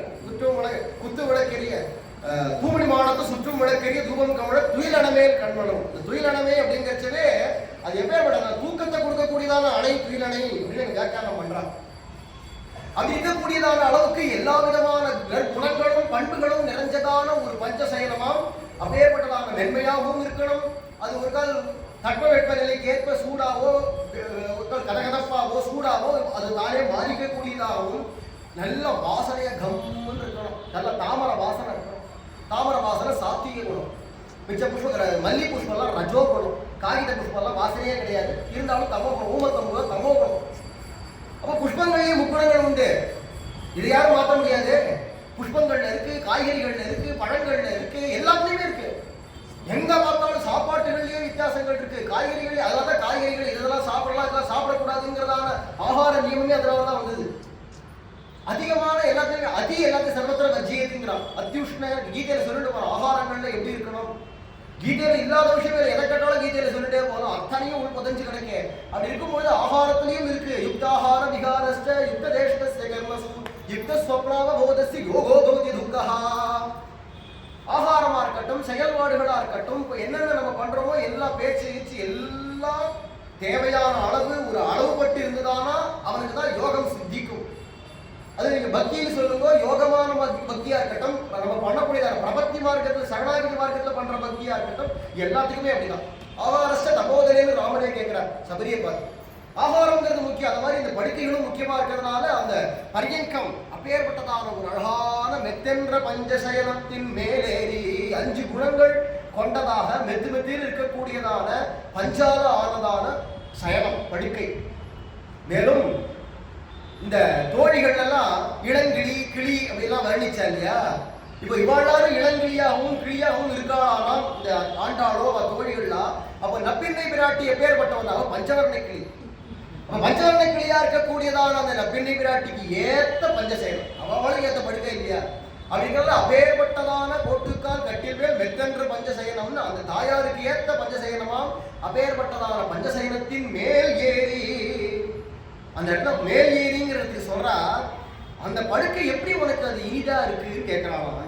உனக்கு எப்படி சௌக்கியமா இருக்கு. ஏன்டாண்ணா ஒரு படுக்கை அப்படின்னு சொன்னா ஒரு தாய்க்கும் தகப்பனாருக்கும் அந்த படுக்கை எப்போ உகப்பா இருக்கும்னா அவன் பெற்ற குழந்தைகள்லாம் அந்த படுக்கையில ஏறி நல்லா தொகைச்சா அதுக்கப்புறமா அந்த படுக்கை ரொம்ப உகப்பா இருக்கும். குழந்தைகள் தொகைப்புண்டதான படுக்கை அவளுக்கு அவ்வளவு இன்பமாக சுகமாக இருக்கும். அப்படின்னும் பொழுது குழந்தைகளாகி நாங்கள் எல்லாரும் இன்னும் அந்த படுக்கைக்கே வரல, அந்த அறைக்குழுவே வரல, அதுக்குள்ள நீ நிம்மதியா பள்ளி கொண்டிருக்கே உங்களுக்கு எப்படி அது பொருந்துருது அப்படின்னு கேட்கிறாளாம். அதாவது என்ன அர்த்தம்டானா நம்ம எல்லாருக்கும் திருத்தக்க செல்வமும் சேவகமும் யாம்பாடின்னு தாயாருக்குரியதான அத்தனையும் நமக்கும் உண்டு அப்படிங்கிறதுனால அப்ப எங்களுக்குலாம் அந்த வாக்கியத்தை கொடுக்கணுமே. அப்பதானே ஒன்னக்கூடியதான ஸ்வரூபம் பூர்த்தியாகும். அதனால எழுந்து வாராய் அப்படின்னு சொல்லும்படிக்கு அந்த தாயார்கிட்ட சொல்றா. மெத்த என்ற பஞ்சசயனத்தின் மேலேறி அது மேலே ஏறி கொத்தலர் பூங்குழல் நப்பின்னை கொங்கை மேல் வைத்து கிடந்த மலர் மார்பா. இது கிருஷ்ணனை எழுப்புறதான வார்த்தை. தாயாருடையதான பெருமைகள் எல்லாத்தையும் பிராட்டியுடைய பெருமைகளை சொல்லிண்டே வந்து அப்பேற்பட்டவளுடையதான ஹிருதயத்துல நித்தியவாசம் பண்ணக்கூடியவனே அப்படின்னு கண்ணனை கூப்பிடுறான். இங்கேயும் அகலையிலே நிறையும் என்று அலர்மேல் மங்கை உரைமார்பான்னு ஆழ்வார் கூப்பிட்டா மாதிரி தான் ஆண்டாலும் அப்படியே பேசுறான். அப்படி இருக்கிறதுனால அதுக்கடுத்து சொல்றா கொத்தலர் பூங்குழல் நல்ல கொத்து குத்தா பலவிதமான வர்ணங்கள் பலவிதமான வாசனைகளோடு இருக்கக்கூடியதான புஷ்பங்கள் அதெல்லாத்தையும் அழகா தையில சூட்டின்னு இருக்காளாம். அது என்னடா கொத்த அலர் பூங்குழல் செடியில இருக்கிறச்சே கூட அந்த செடியில இருக்க எப்படி ஜல்லு இப்படி மலருமோ புஷ்பம் அத்தனை சத்துக்களோடு இருக்கக்கூடியதான அந்த செடியில பலர்ற புஷ்பம் எப்படி மலருமோ அந்த மாதிரி ராதியினுடையதான தலைக்கு வந்ததுக்கு அப்புறமா கூட அந்த புஷ்பம் அப்படி மலரும். பொதுவாகவே தலையை வாரி பின்னி விடுச்சு நப்பினை விராட்டிக்கெல்லாம் முக்காக தான் பறிச்சிருப்பாளாம் தோழிகள்லாம். மலர்ந்த புஷ்பங்கள்லாம் பறிக்க மாட்டான். ஏன்னா அது வண்டு முச்சிடும். வண்டே வைக்க கூடாதான். அந்த பூ அப்படி அலர்றதுனாலே அந்த வாசனை நேர பகவானுக்கு தான் முகத்துக்கு தான் போகணும், மூக்குக்கு தான் போகணுமா. வண்டுகள்லாம் முகத்து தானா அதனுடைய உச்சிஷ்டம் சேஷமா போயிடும். அதனுடைய அப்புறமா அதனுடைய எச்சலா போயிடும். அது ஆகையினால அதை பகவானுக்கு உகப்பு. அதை காட்டிலும் ஒரு கால் இந்த மாதிரி மொட்டா இருக்கிறச்சையே பறிச்சு பகவானுக்கு சமர்ப்பிக்கிறது நல்லது அப்படிங்கிற பாவத்தினால தோழிகள்லாம் அத மாதிரி புஷ்பங்களை அந்த தலையில சூட்டி விடுவாளாம். அந்த புஷ்பம் எப்போ மலரணும்னா கண்ணன் கிட்டக்க இந்த பிராட்டி போகும்போது ஜல்லுன்னு அப்படி மலரணும். தலைக்கு வந்துட்டா மலர் மண் அப்படி வாடிதான் போகும் உடம்பு சூட்டுது அப்படின்னா இல்ல தாயாருடைய திருமேனி அவ்வளவு சீதளமா இருக்கு. ஏன்டா பகவானோட சேர்ந்து இருக்கிறதுனால. இதே தாயாரே பிரிவுல இருந்தான்னு வச்சுக்கோமே எல்லாம் சரகாப்படும். இப்ப இருக்கக்கூடியதான இந்த பள்ளி நெத்தென்ற பஞ்சசேனத்தின் மேலேறினால வெண்மலர் பள்ளி வெம்பள்ளியாலோன்னு ஆயிடும். அது இங்க சொல்ற எங்களுக்கெல்லாம் வெண்மலர் பள்ளி வெம்பள்ளியாலும் வெண்மையை புதிக்கிறது படுக்க முடியாத படுக்கையா இருக்கு. ஆனா உமக்கு என்னடா நான் நல்லா பொருந்தி படுக்கிற மாதிரிக்கு உனக்கு அமைஞ்சிருக்கு. ஏன்னா சம்ஸ்லேஷம் பகவானோட சேர்ந்து இருக்கிறதுனால பகவானை விட்டு ஒரு நொடி கூட பிரிய முடியாதுங்கிறது தான் பிரேம பக்தனுடையதான நிலைமை. இது ஒரு ஸ்திரீ அப்படின்னு பார்த்தோமானா ஒரு கணவனும் மனைவியும் ஏதோ சௌக்கியத்துக்காக அவ ஒண்டி படுத்துட்டு இருக்கா அப்படின்னு நினைச்சோமானா அது அல்பமா போயிடும். பகவத் விஷயமா இருக்கும்போது அதனுடைய மகிமை அதனுடைய திவ்யம் என்னவோ அது மதிப்பு குறையாதபடிக்கு நம்ம புரிஞ்சுக்கணுமா இருக்கிறதுனால இது எதை சொல்றது நாங்க தாயார்னு சொல்றது நம்மளதான். நம்ம ஒவ்வொருத்தருமே தாயார் தான். ஏன்னா வெளியில சரீரம் அது சொல்லிட்டு வரோமே வெளியில தான் சரீரமே தவிர புருஷன் ஸ்திரீங்கிறது உள்ளுக்குள்ள ஆத்மா எல்லாருமே ஸ்திரீ பிராயம் தான் போராட்டிகள் தான். பகவான் தான் புருஷோத்தமனா இருக்கிறதுனால நமக்கு எல்லாருக்குமே அது பிறப்புரிமை தான். அப்படிங்கிறதுனால தான் நீ சொல்ற எங்களுக்கெல்லாம் இங்க உங்க பிரிவு தாங்காம பகவானுடையதான பிரிவு தாங்காம வெம்மையா இருக்கக்கூடியதான கொதிக்கக்கூடியதான படுக்கையா இருக்கு. ஆனா தாயாராகிய நப்பிண்ணையாகிய உமக்கோ என்னடா மென்மலர் பள்ளியா இருக்கே அப்படின்னா இல்லையா. அத மாதிரி அந்த பகவானுடையதான சம்யோகத்துல சேர்ந்து இருக்கிறதுனால புஷ்பங்கள்லாம் கூட ஜல்லுன்னு மலர்றதாம். கொத்தலர் பூங்குழல் நப்பின்னை கொங்குமேல் அழகான அலர்ந்து இருக்கக்கூடியதான புஷ்பம் கொத்து அலர் பூங்குழல். அந்த குடலுக்கு விசேஷம் சொல்றா, குடலுக்கு பெருமைகளை சொல்றா. கொத்து கொத்தா அலர்ந்து இருக்கக்கூடியதான பூக்கள் அலர்னாலே புஷ்பம்னு ஒரு அர்த்தம். கொத்து கொத்தா இருக்கக்கூடிய புஷ்பங்கள்னு ஒரு அர்த்தம். மற்றொரு கொத்து கொத்தா அலர்ந்து இருக்கக்கூடியதான புஷ்பம் கொத்து அலர் பூங்குழல் அப்படிங்கிறதுக்கு அந்த பூ அப்படிங்கிற சொல்லுக்கே எழுத்துக்கே பல அர்த்தம் உண்டு. பூ அப்படின்னு வெறும் சொல்லி தமிழ்ல பூங்கிற எழுத்து எழுதிக்கோம்னாலே தாமரைன்னு அர்த்தம். நேரட்ட தாமரை அழகு நிறம் இதெல்லாமே அதுக்கு அர்த்தம். வாசனை இதெல்லாமே அதுக்கு அர்த்தம். பாம்புன்னு ஒரு அர்த்தம் பூனா. பூ அப்படிங்கிற எழுத்துக்கே பாம்புன்னு ஒரு அர்த்தம். நிறம் வர்ணம். அப்ப என்னடா இந்த அர்த்தங்கள்லாம் எடுக்கும்போது அந்த கேசம் அந்த முடிகள் தலை கேசம் அதெல்லாம் எப்படி இருக்குடானா பூங்குழல் கொத்து கொத்தா அலர்ந்து இருக்கக்கூடியதான புஷ்பங்கள் சுட்டின்னு இருக்கா. அந்த குழல் எப்படி இருக்குடானா அழகா இருக்கு. கரி கரி கரி கரி கரிங்கிற நிறத்தோட இருக்கு. வெளுத்து போயிடல நல்ல மனம் மிகுந்ததாக இருக்கு. அப்பேற்பட்டதான பாம்பினுடையதான படம் எப்படி இருக்குமோ மேல தலையை தூக்கி பாம்பு இருந்ததால மேல அப்படியே வழுவழன்னு இருக்குமே. படம் எடுத்து ஒரு சீரா வந்து பின்னாடி உடம்பு நெளிஞ்சு இருக்குமே. அந்த மாதிரி இங்கேருந்து இந்த கீழே வரைக்கும் ஒரே மாதிரி எந்த வளைவும் இல்லாமல் இருக்குமா. அதுக்கப்புறமா தலையை அவுத்து விட்டாச்சுன்னா தலையை கேசத்தை அப்படியே வளைஞ்சு வருமா. ஏன்னா அந்த பின்னல் போடுறதுனால அந்த முடிகள்லாம் வளைஞ்சு இருக்கும் இல்லையா. அந்த வளைவு அவுத்தா பின்னலை கிளஞ்சிட்டா கூட அப்படியே வளைஞ்சு ஒரு பாம்பு படம் எடுத்து நிற்கிறா போல இருக்குமா அந்த கேச அலக பாரங்கள். அப்பேற்பட்டதான கருநாகம் போன்று இருக்கக்கூடியதான கேசமா இருக்கிறதுனால பூங்குழல் அப்படிங்கிறது பாம்பு மாதிரி இருக்கக்கூடியது. அழகான தாமரை புஷ்ப வாசனை. ஏன்னா பத்மினி ஜாதி பெண்ணா இருக்கிறதுனால அவ சரீரத்திலேருந்தே வாசனை தாமரை வாசனை தான் வருவான்.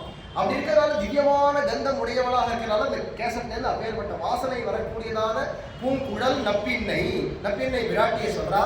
அவளுடையதான கொங்கமேல் வைத்து கிடந்த மலர் மார்பா வாய் நிறவாய்.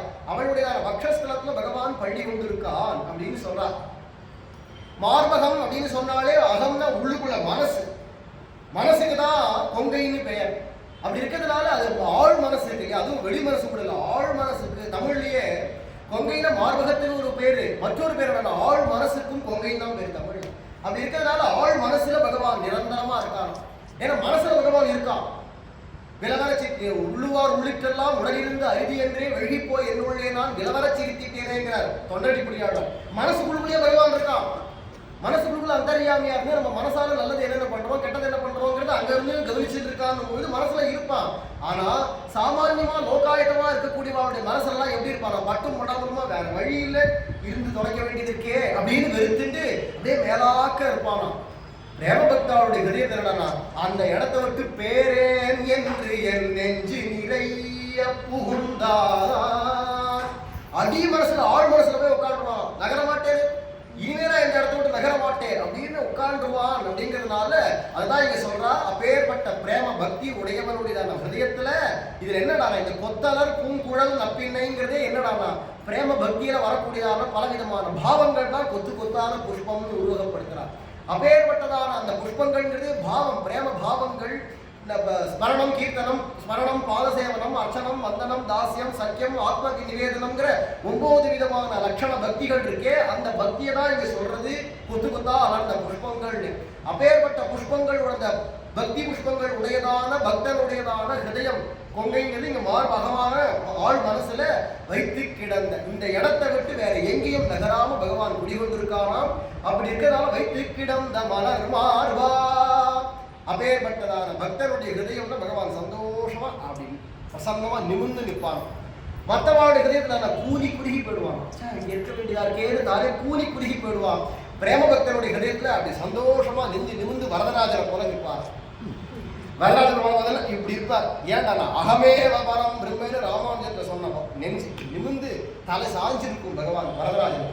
ஏன்டா அப்படி பகவான் பூரிப்போட இருக்கக்கூடிய இடம் பிரேம பக்தனுடைய ஹிருதயம். அப்படிங்கிறதுனால வைத்து கிடந்த மலர் மார்பா வாய் திறவாய், நீதான் அந்த நப்பினை விராட்டியோட ஹிருதயத்துல மொத்தமா உட்காந்துட்டேனாலும் வாயை திறந்து ஒரு வார்த்தை சொல்லக்கூடாது. எங்களுக்கு அது எவ்வளவு பெரிய ஆத்மா, உனக்கு ஒரு வார்த்தை எங்களுக்கு சொரூபலாபம், எங்களுக்கு சொரூபலாபமாகவே. அதனால நீ ஒரு வார்த்தை சொல்லக்கூடாதா அப்படின்னு சொல்றார். என்ன ஒரு வார்த்தை? ஆர்த்தோவா யதிவா திருப்தஹ மித்ரபாவேன சம்பிராப்தம் நத்யஜேயம் கதஞ்சன அஹம் ஸ்மராமி நமே பக்தஹ பிரணஷ்யதி மாசுசஹ. இத மாதிரி வார்த்தைகள் சொல்லக்கூடாதா அப்படின்னு கேட்கிறார். இது ஒரு இடங்கள்ல பகவான் சொன்ன வார்த்தைகள் அப்படி தொடுத்து கொடுக்குறாரு. இங்க வியாக்கியானத்துல வாய்கரவாய் அப்படிங்கிற இடத்துக்கு சொல்றச்சு என்ன சொல்லணும்னா, நான் சொல்றதான வார்த்தை ராமோ தீர்ணாபிபாஷதே, ஒன்றே உரைப்பான் ஒரு சொல்லே சொல்லுவான், சொல்லியாச்சுன்னு சொன்னதுதான் மாறவே மாறாது அப்படின்னு இருக்கக்கூடியவன் நான். முதல்ல அதை சொல்லணும் பகவான் கிட்ட. அதுக்கப்புறமா அப்போ சொல்லியாச்சுன்னா அவர் மாற்ற மாட்டார் அப்படிங்கிற நம்பிக்கை நமக்கு வந்துடும் இல்லையா. அடுத்து சொல்றது ஆர்த்தோவா யதிவா திருப்தஹா, நீ ஏதோ அது பலன் வேணும், இந்த பலன் வேணும், இந்த கஷ்டம் அந்த கஷ்டம்னு வந்தாலும் சரி, நீ எந்த மாதிரி ஆர்த்தோ அர்த்தாத்தி ஜிக்யாசு ஞானீச்ச பரதர்ஷபா அப்படின்னு சொல்றாங்க. உதாரா சர்வையே வைத்தே, நீ எதுக்காக வந்தாலும் ஒரு கால் எனக்கு கஷ்டமா இருக்கு, கஷ்டங்கள் தொலையணும் அப்படின்னு வந்தாலும் சரி, இல்ல ஏதோ அது சொத்து வேணும், இந்த பணம் காசு வேணும், இந்த லாபம் அந்த லாபம், ஏதோ அது வேணும் இது வேணும்னு வந்தாலும் சரி, மோட்சம் வேணும்னு வந்தாலும் சரி, எனக்கு எதுவுமே வேண்டாம் உங்ககிட்ட பக்தி தான் வேணும்னு வந்தாலும் சரி, எப்படி வந்தாலும் எல்லாருமே உதாரணர்கள் தான் அப்படின்னு கண்ணன் சொல்றானே. அத மாதிரி அதெல்லாம் நீ எந்த மாதிரி வந்தாலும் ஒரு தகுதி எப்படி இருந்தாலும் பரவாயில்ல, நீ திருப்தனா வேணா இரு, இல்ல ஆர்த்தனா வேணா இரு, நீ எப்படி இருந்தாலும் பரவாயில்ல. ஒரு கால் என்கிட்ட சரணாகதி பண்ணி அடியவன் நான் அடிமை, அவன் தான் நமக்கு எஜமானன், அவன் நமக்கு தலைவன், நான் அவனுக்கு தாசன் அப்படிங்கிறதான பூர்ணமான மனோபாவம் பரிபக்குவம் வராட்டா கூட, அந்த தகுதி வராட்டா கூட பகவான் எனக்கு நண்பன் அப்படின்னு வந்தா கூட பரவாயில்ல. மித்ரபாவேன சம்பிராப்தம், பக்தபாவேன இல்ல, தாசபாவேன இல்ல, மித்ரபாவம். மித்ரபாவன ஃப்ரெண்டுன்னு பழகிற விதம் சுக்ரீவன்ட்ட பார்த்தா தெரியும், அர்ஜுனன்ட்ட பார்த்தா தெரியும். அவ பழகிற விதங்கள்லாம் கீதையிலே அர்ஜுனனே சொல்றான் விஸ்வரூபத்தை பார்த்து, ஹே கிருஷ்ண ஹே யாதவ ஹே சகேதி டேய் கிருஷ்ணா இப்படிதான் கூப்பிடுவான் அர்ஜுனன். ஃப்ரெண்டோ இல்லையோ மரியாதை கிடையாது. பகவான் பரமாத்மா எல்லாரும் சொல்லியிருக்கான். கிருஷ்ணன் சொல்றது மட்டும் இல்ல, அது சொல்லிட்டே போறான். அர்ஜுனனே சொல்றான் தான் வாயில, தேவலோ வியாசோ ஸ்வயம் செய்வ பிரவீஷிமே அப்படின்னு சொல்றான். வசிஷ்டோ தேவலோ வியாசோ எல்லாருமே சொல்லியிருக்கார். வசிஷ்டர் சொல்லியிருக்கார், வியாசர் சொல்லியிருக்கார், தேவலர் சொல்லியிருக்கார், அஜிதர் சொல்லியிருக்கார், நாரதர் சொல்லியிருக்கார். இத்தனை பேர் இவன் பகவான் தான் சொல்லியிருக்கார். சொல்லி இருந்த போது டே யாதவ பயல, டே எட பயல, ஹே கிருஷ்ணா இப்படிதான் பேசுவான். கிருஷ்ணன் இவனை பேசுறது குறைச்சல், இவன் அதிகமா பேசுவான். கிருஷ்ணன் அர்ஜுனன் அப்படின்னா மட்டமா பேச மாட்டான், உயர்த்தி அந்த மரியாதை குறையாம தான் பேசுவான். ஆனா அர்ஜுனன் காண்டீவி பார்த்தா ஹே பார்த்தா, அதே மாதிரி அங்க கூட பாரதா பரதர்ஷவா அர்ஜுனா அப்படின்னு கூப்பிடுவான் கிருஷ்ணன். கீதையிலே பார்க்கலாம் அத்தனை கிருஷ்ணனுடைய பேச்சுகள் எல்லாமே அப்படிதான் இருக்கும். ஆனா அர்ஜுனன் சொல்றதுலாம் என்னன்னா பேச்சு எல்லாமே அப்படிதான் பேசுவான். ஒரே ஒரு இடத்துல கிருஷ்ணன் கொஞ்சம் இறக்கி பேசினான் அர்ஜுனன். என்ன கலைப்பேம் மாஸ்மகம பார்த்தா, டே கோடத்தனத்தை அடையாதரா பேடியாடா நீ அப்படின்னா. அந்த பேடின்னு சொன்னதே உங்க ரோஷம் தாங்கல. ஒரு மொழிக்கிறான் கிருஷ்ணனை பார்த்து, என்னடா என்னை பார்த்து பேடின்னு சொல்லிட்டு ஆண் வீரண்டானான்னு. நீ என்ன எவ்வளவு பேசுற, இந்த மாதிரி 100 பங்கு பேசுவான். அப்போ நண்பன் வரும்போது உரிமையினுடையதான வேலிட்டுனால இந்த மாதிரியான தோஷங்கள் கூட வந்துடும். அப்படி இருக்கிறதுனால உன்னை கைவிட்டுருவேன் பத்தியா, இப்படிலாம் பேசுறான், மரியாதை இல்லாம பேசுறான் பத்தியா, இப்படி விடு அப்படின்னு விட்டுருவேன் அண்ணா. நீ எப்படி இருந்தாலும் எங்கிட்ட வந்துட்டே இல்லையா, ஏதோ ஒரு விதத்துல ஒரு உறவு கொண்டாடி வந்துட்டே இல்லையா, நத்தஜேயம் கதஞ்சன கைவிட மாட்டேன். எந்த காரணத்தை கொண்டும் எந்த காலத்தையும் உன்னை நான் கைவிட மாட்டேன். அடுத்த அந்த மரண சமயத்துல அகம் ஸ்மராமி, நான் உன்னை நினைச்சுன்னு வருவேன். உனக்கு நினைவு இருக்காது, கட்டைய போலையும் கல்ல போலையும் நீ கிடைக்கிறிய, அதனால உனக்கு நினைவு இருக்காது, நான் உன்னை நினைச்சுன்னு வருவேன். அகம் ஸ்மராமி நமே பக்தா பிரணஷ்யதி, உனக்கு ஞானம் இருக்கோ, பக்தி இருக்கோ, வைராக்கியம் இருக்கோ, எது இருக்கோ எது இல்லையோ, நீ ஒரு ஆச்சாரியர் மூலமா என்ன சரணம்னு அடைஞ்சுட்டியானா அது வெறும் ஒரு கிரியா மாத்திரமா பண்ணிட்டேன்னா கூட அந்த ஆச்சாரியருடையதான அவருடைய தகுதியினாலையும் அவருடைய சிபாரிசுக்காகவும் நான் உன்னை நினைச்சிட்டு உன்னுடைய மரண சமயத்தை நான் வந்து உன்னை நான் தூக்கிட்டு போயே போயிடுவேன். ஒரு காலம் நீ நாசமாக மாட்டாய், வீணாக மாட்டாய் அப்படிங்கிறதான் நமே பக்தா பிரணஷ்யதி மாசுச்ச, கவலைப்படாது. அந்த வார்த்தை பகவான் மதன கோபாலனை தவிர இவங்க சொல்ல முடியும். கோடி பேர் வந்து சார் நான் இருக்கேன் சார் கவலைப்படாது, சார் நான் இருக்கேன் கவலைப்படாது அப்படின்னு கோடி பேர் வந்து சொன்னாலும் கவலைப்பட்டுதான் ஆகணும். தைரியமா இருக்க முடியாது. ஏன்டா சமயம் வரைச்சு எவனை எல்லாரும் கை பிடிச்சிடுவா, எல்லாரும் கையை மறிச்சு விடுவா. சமயம் வரைச்சே எவ்வளவு கோடி பணம் இருக்கட்டும், எத்தனை பேர் நண்பர்கள் இருக்கட்டும், உறவினர்கள் இருக்கட்டும், வைத்தியர்கள் இருக்கட்டும், ஒரு காலம் நமக்காக பட்சமா பேசுறதுக்காக வக்கீல்கள் இருக்கட்டும், ஜட்ஜே இருக்கட்டுமே உடைய பட்சமா தீர்ப்பு சொல்றதுக்குன்னு எப்பேற்பட்ட வந்தாலும் சமயம்னு வந்தா எல்லாரும் கையை மறிச்சிருவா. அது மாதிரி சொல்றாரு. அப்படி இருக்கிறச்சு அப்ப அத்தனை பேர் கையை விரிச்சிருவா. கையவே தலை சாய்ப்பதன் முன்னம்னாலே அந்த மரண சமயத்துல யாரும் உதவ முடியாது. அஞ்சேல் அப்படின்னு பகவானுடைய தான் கை கவிக்க முடியும், கை காட்ட முடியும். அஞ்சேல் என்று கை கவியார் மா சுச்சா, பயப்படாதே கவலைப்படாதே அப்படின்னு அந்த பகவான் தான் சொல்ல முடியுமா இருக்கனால இந்த மாதிரியான இதுல ஏதாவது ஒரு வார்த்தை போருங்க. அத்தனையுமே அப்படியே தொடர்ச்சியா கொடுக்குறாரு வியாக்கரத்தை. இந்த அத்தனையும் ஒரே சில தொடர்ச்சியா கொண்டு வராரு. அப்படி இருக்கக்கூடிய வார்த்தைகள் பொன்மொழிகளை ஒரு வார்த்தை சொல்லக்கூடாதா? வாய் திறவாய், பகவான் வாய் திறக்கல. சரி பிராட்டி என்ன அவன் தன்னுடைய நிலைமையிலே இல்லையே, பகவான் பதில் சொல்ல மாட்டான்னு இல்ல, அவன் தன் நிலைமையில இல்ல. ஏன்னா தாயாருடையதான பக்தியில அப்படியே மெய்மறந்து கிடக்குச்சு, வேற எதுவுமே தெரியலையா. அதனால முன்னாடியே சொல்றா வைத்து கிடந்த மலர் மார்பா. பகவானுடையதான திருமேனி மட்டும்தான் அந்த தாயாருடைய ஹிருதயத்துல இருக்குன்னு அர்த்தம் இல்ல, அவனுடைய மனசும் சரி சரீரமும் சரி எல்லாமே அங்க ஒன்றி கிடக்கு. பொதுவா பகவான் என்ன சொல்லுவாங்கன்னா, இங்க ஒருத்தர்கிட்ட பேசிட்டு இருப்பான், இல்ல அவளோட பழகிட்டு இருப்பான், அவளோட விளையாடிட்டு இருப்பான், இன்னொருத்தர மனசுல நினைச்சிட்டு இருப்பான். அதெல்லாம் கோசேகரானே காட்டுறாரு. அங்க ஒத்திக்கிட்டு கண்ணால ஜாட காமிக்கிறதும், இங்க ஒத்திக்கிட்டு இங்க பேசிட்டு இருக்கிறதும், அங்க ஒத்திக்கிட்டு கையால ஜாட காமிக்கிறதும், அப்படிலாம் பகவான் நிறைய பண்ணுவான். மனசால நல்ல பேர் நினைச்சிட்டு இருப்பான். இதெல்லாம் எல்லாருக்குமே அனுகிரகம் பண்ண வேண்டியவன், அது அவனுக்கு குறையுது இல்லை, அதுவும் ஒரு குணம் தான். ஏன்டா பல பேருக்கு அனுகிரகம் பண்ணணும்னு உனக்கு மட்டும்தான் பண்ண முடியாது. ஆனா சில பேருடைய பக்தியை பார்க்கறச்சு இவருடைய மனசு அப்படியே அங்க ஒன்றி போயிடும். அதை தவிர்த்து வேற எங்கேயும் போக முடியாதபடிக்கு அந்த பக்தியாகப்பட்டது கட்டுப்படுத்திடும். நம்ம பகவானை வசப்படுத்தணும்னு நினைச்சா வசமே பட மாட்டோம், வசமே ஆக மாட்டோம். பகவான் பக்தி வசப்படுத்தணும்னு நினைச்சா பகவான் பக்தி தான் வசப்படுவான். நம்ம கிருஷ்ணனை வசப்படுத்தணும், கிருஷ்ணனை கடுமையாக்கிடும் அப்படின்னு நம்ம நினைச்சவங்க நம்ம கிடைக்கவே மாட்டோம். பகவான் யோகீஸ்வரர் அப்படி நினைக்கிறதுனால தான் அவள் கிடைக்க மாட்டேங்குது.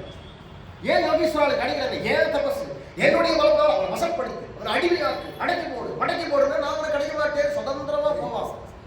இதற்கு பேபிசாசான அடக்கி போடுறதுக்கு மட்டும் சொன்னா உடனே வந்து கட்டுப்பட்டு என்ன சொல்றியோ செய்கிறேன்னு அடிமைன்னு வந்து நிற்கிறது. பகவான் சுதந்திர புருஷன், சர்வ சுதந்திரோ பகவான் எப்பவே சுதந்திர புருஷனா இருக்கிறதுனால அவனை கட்டுப்படுத்த முடியாது பகவானை. அப்படி இருக்கிறதுனால பகவானை நம்ம கட்டுப்படுத்தணும்னு நினைச்ச உடனே நடக்காது. பக்திக்கு கட்டுப்படுத்துவோம். பக்திங்கிற அங்குசத்துக்கு அந்த யானை கட்டுப்படும். நீ வேற எதை கொண்டு வந்தாலும் கட்டுப்படாது, ஓங்கி அடிச்சுட்டு போயிடும். அப்படி இருக்கிறது இல்லை, பேசாம கிடைக்காம ஓடி போயிடும். அப்படி இருக்கிறதுனால அந்த பக்திங்கிறதான அங்குசத்தை வச்சா தானா அடங்குங்கிறதுனால இந்த நப்பினை விராட்டுடைய பக்தியில மெய் மறந்து போய் சரீரம் மனசு எல்லாம் அவளிடத்திலேயே ஒன்றி போயிட்டதுனால வெளியிலேருந்து கூப்பிடுறதான ஆண்டாளோ இவ கோஷ்டிகளோ கூப்பிடுற குரலே காதல விழாத்தால அவன் வாட்டி மௌனமா படுத்துட்டு இருக்கான். மலர்வாய் திறவாய் கூப்பிடுறா, வாய் திறவாய் சொல்றா, காதல விழா. அப்புறம்தான் ஆண்டாளுக்கு புரிஞ்சுது, அடடா இவன் என்ன யாரை கூட்டு இங்க வியாக்கியானத்தை சொல்றா, இவளாரும் யாரை உட்காந்து கூப்பிட்டு இருக்கா. பெரியவச்சன் பிள்ளை சொல்ற, இந்த ஆண்டாளும் இவாளும் யாரை கூப்பிட்டு இருக்கா, அவன் தான் உமத்தங்காயை திருட்டு படுத்துட்டு இருக்கான். எங்க காதல் உமத்தங்காய் சாப்பிட்டோம்னா அது ஒரு காய், அந்த காயை வாயில போட்டுட்டு வந்தா சாப்பிட்டோம்னா பைத்தியம் பிடிச்சு போயிடும், பயனளவு இருக்காது. அப்படி இருக்கிறதுனால அந்த உமத்தங்காயை தின்னவன் அவன் திருட்டு படுத்துன்னு கிடக்கிறான். இவன் யாரை வச்சு கூப்பாடு போட்டு கத்திட்டு இருக்கான் வியாக்கியானத்துல. அப்படி இருக்கிறதுனால கொஞ்சம் சுதாரிச்சுட்டதான் ஸ்ரீ ஆண்டாள். அடுத்து என்ன பண்றாங்க, இனிமே தாயார தான் கூப்பிடணும், அவதான் கொஞ்சம் நிலைமையில இருக்கா. அதனால அவளை கூப்பிடணும் அப்படிங்கிறதுனால அடுத்தது தாயாரை கூப்பிடுறா. மைத்தடன் கண்ணினாய் நீ உன்மனாளனை. நல்ல கரு கரு கரு கரு நல்ல தடன் கண்ணாக விரிஞ்சு இருக்கா. கண்ணுக்கு அழகே அதுல மை எட்டுக்கிறது தான். மங்களார்த்தமாகவும் அழகுக்காகவும் கண்ணில் மை எட்டுக்கிறது புருஷா ஸ்திரீகள் எல்லாருக்குமே உண்டு. ஆனா கல்யாணம் ஆனவாளுக்கு தான். பொம்மநாட்டிகளா இருந்தா கன்னிகையாவே எட்டுக்கலாம், தப்பு இல்லை. பொம்மநாட்டிகளுக்கு கன்னிகையா இருந்தாலும் சரி, சுமங்கையா கல்யாணம் ஆனவா இருந்தாலும் சரி, கண்ணுக்கு மை எட்டுக்கலாம். ஆனா புருஷாளுக்கு தான் கல்யாணம் ஆயிடுச்சுன்னா கண்ணில் மை எட்டுக்கணும். கல்யாணம் தண்ணியே கண்ணில் மை எட்டு திருஷ்டி பொட்டெல்லாம் வச்சுதான் கல்யாணம் தண்ணிக்கு ஜாமாஸ்திரியா அப்படிதான் கூட்டிட்டு வருது வழக்கம். மாப்பிள்ளை அழகு அப்படி இருக்கிறதுனால அதை மாதிரி கூட்டிட்டு வரணும்னு சரி. அதுல இருந்து முதற்கொண்டு கண்ணுக்கு மை உண்டு புருஷாளுக்கும். இன்னைக்கும் வட இந்தியாவை போல புருஷாளால கண்ணில் மை எட்டுப்பா. நம்ம தமிழ்நாட்டிலலாம் எட்டுக்கிறது வழக்கம் இல்லாம விட்டு போயிடுது. ஆரோக்கியம், கண்ணுக்கு ஆரோக்கியம். அதை கேலி பண்றதாக எல்லாம் எதை கண்டாலும் கேலி பண்ணிடும். அவளுக்கு பிடிச்சிருந்ததுன்னா அது உடனே ஆஹா ஆஹா ஆஹான்வா. பிடிக்கலன்னா உடனே கேலி பண்ணு, மட்டன் தட்டு. வைத்தியக்காரன் கேலி பண்றத போல ஒரு மடையம் கிடையாது. கேலி பண்றவனை போல முட்டாள்கள் கிடையாது. அப்படி இருக்கிறதுனால அப்போ கேலி பண்ணி எல்லா நன்மைகளையும் கெடுத்துட்டாச்சு. வெத்தலை வாக்கு தாம்பூலம் போட்டுக்கிறவாளே நீ கிடையாது. புகழை போட்டுட்டா தப்பு, வெத்தலை வாக்கு போட்டா உடம்புக்கு ஆரோக்கியம். அந்த காலங்களெல்லாம் குழந்தை பெற்றுட்டான்னா அந்த அம்மாவுக்கு 1 மாசம் 2 மாசம் 3 மாசம் வரைக்கும் வெத்தலையை அப்படியே மடிச்சு சுண்ணாம்பு தடவி வெத்தலையை மடிச்சு குச்சியில தென்னங்குச்சியில அப்படியே குத்தி வச்சிருவா. இந்த வேலைக்கு 2 குச்சி, இந்த வேலைக்கு 3 குச்சி அப்படின்னு வச்சுருவா. அவ்வளோ வச்சிருப்பா. குத்தி வச்சிருப்பா. அதத்தையே ஆடு மேய்கிற மாதிரி மேய்ச்சி சாப்பிட்டு போகணும். ஆடு மாடு இலவரையை கடிச்சு முழுங்குற மாதிரி சாப்பிடணும். ஆத்தாடையும் உடம்புக்கு ஆரோக்கியம். கால்சியம், சுண்ணாம்பு ஃபுல்லா கால்சியம். அதுதான் அந்த காலத்துல நல்ல 90-100 வயசு ஆனவங்க தின்னுன்னு இருந்தா. இந்த காலத்துல 20-30 வயசுக்கு ஐயோ முட்டி வலி தாங்கல, முதுகு வலி தாங்கல, எல்லாம் கூன் முதுகுதான், அவ்வளவுதான். அப்படி ஆயிட்டது காரணம் பழக்கம் இல்லை. அந்த காலத்துல சின்ன வயசுலயே கல்யாணம் ஆயிடும். சின்ன வயசுல இருந்து 10-12 வயசுக்கெல்லாம் பசங்களுக்கெல்லாம் கல்யாணம் ஆயிடுச்சு. அதுல இருந்து ஆரம்பிச்சு தாம்பூலம் போட்டுப்பா. உடம்பு நல்லா தின்னு இருக்கும், எல்லா விதமான ஆரோக்கியமும் நிரம்பி இருக்கும். இந்த காலத்துல கடைசி பட்சம் அரசாங்கம் சொல்ற வயசு கூட கல்யாணம் பண்ணிக்கிறது இல்லை. அப்படி கல்யாணம் பண்ணிட்டவாலும் வாயில தாம்பூலம் போட்டுக்கிறது இல்லை. விட்டு போயிடுச்சு இல்லையா? ஆரோக்கியத்தை எல்லாரும் போடுறாங்க. மை எட்டுண்டா கண்ணுக்கு ஆரோக்கியம், கண்ணுக்கு அழகு, மங்களம் எல்லாமே இருக்கிறதுனால அந்த கண்ணு அழகா. இப்போ மையை எட்டுக்காட்டா கூட கண் அப்படியே மையென்ன கண்ணாள்னு அப்படியே கண்ணை மை எட்டு இருக்குமா, எட்டா மாதிரியே கருகருன்னு இருக்குமா கண்ணு. அப்படி இருக்கக்கூடியதான அசிதேட்சணையா இருக்கிறதுனால அப்பேற்பட்டதான மைத்தடன் கண்ணினா நல்ல விரிந்ததான கண். எதனால பகவானை பார்க்க அந்த பகவானுடைய ரூபத்துல ஏற்படுற ஆனந்தம் கண் அப்படியே விரிஞ்சிடும்.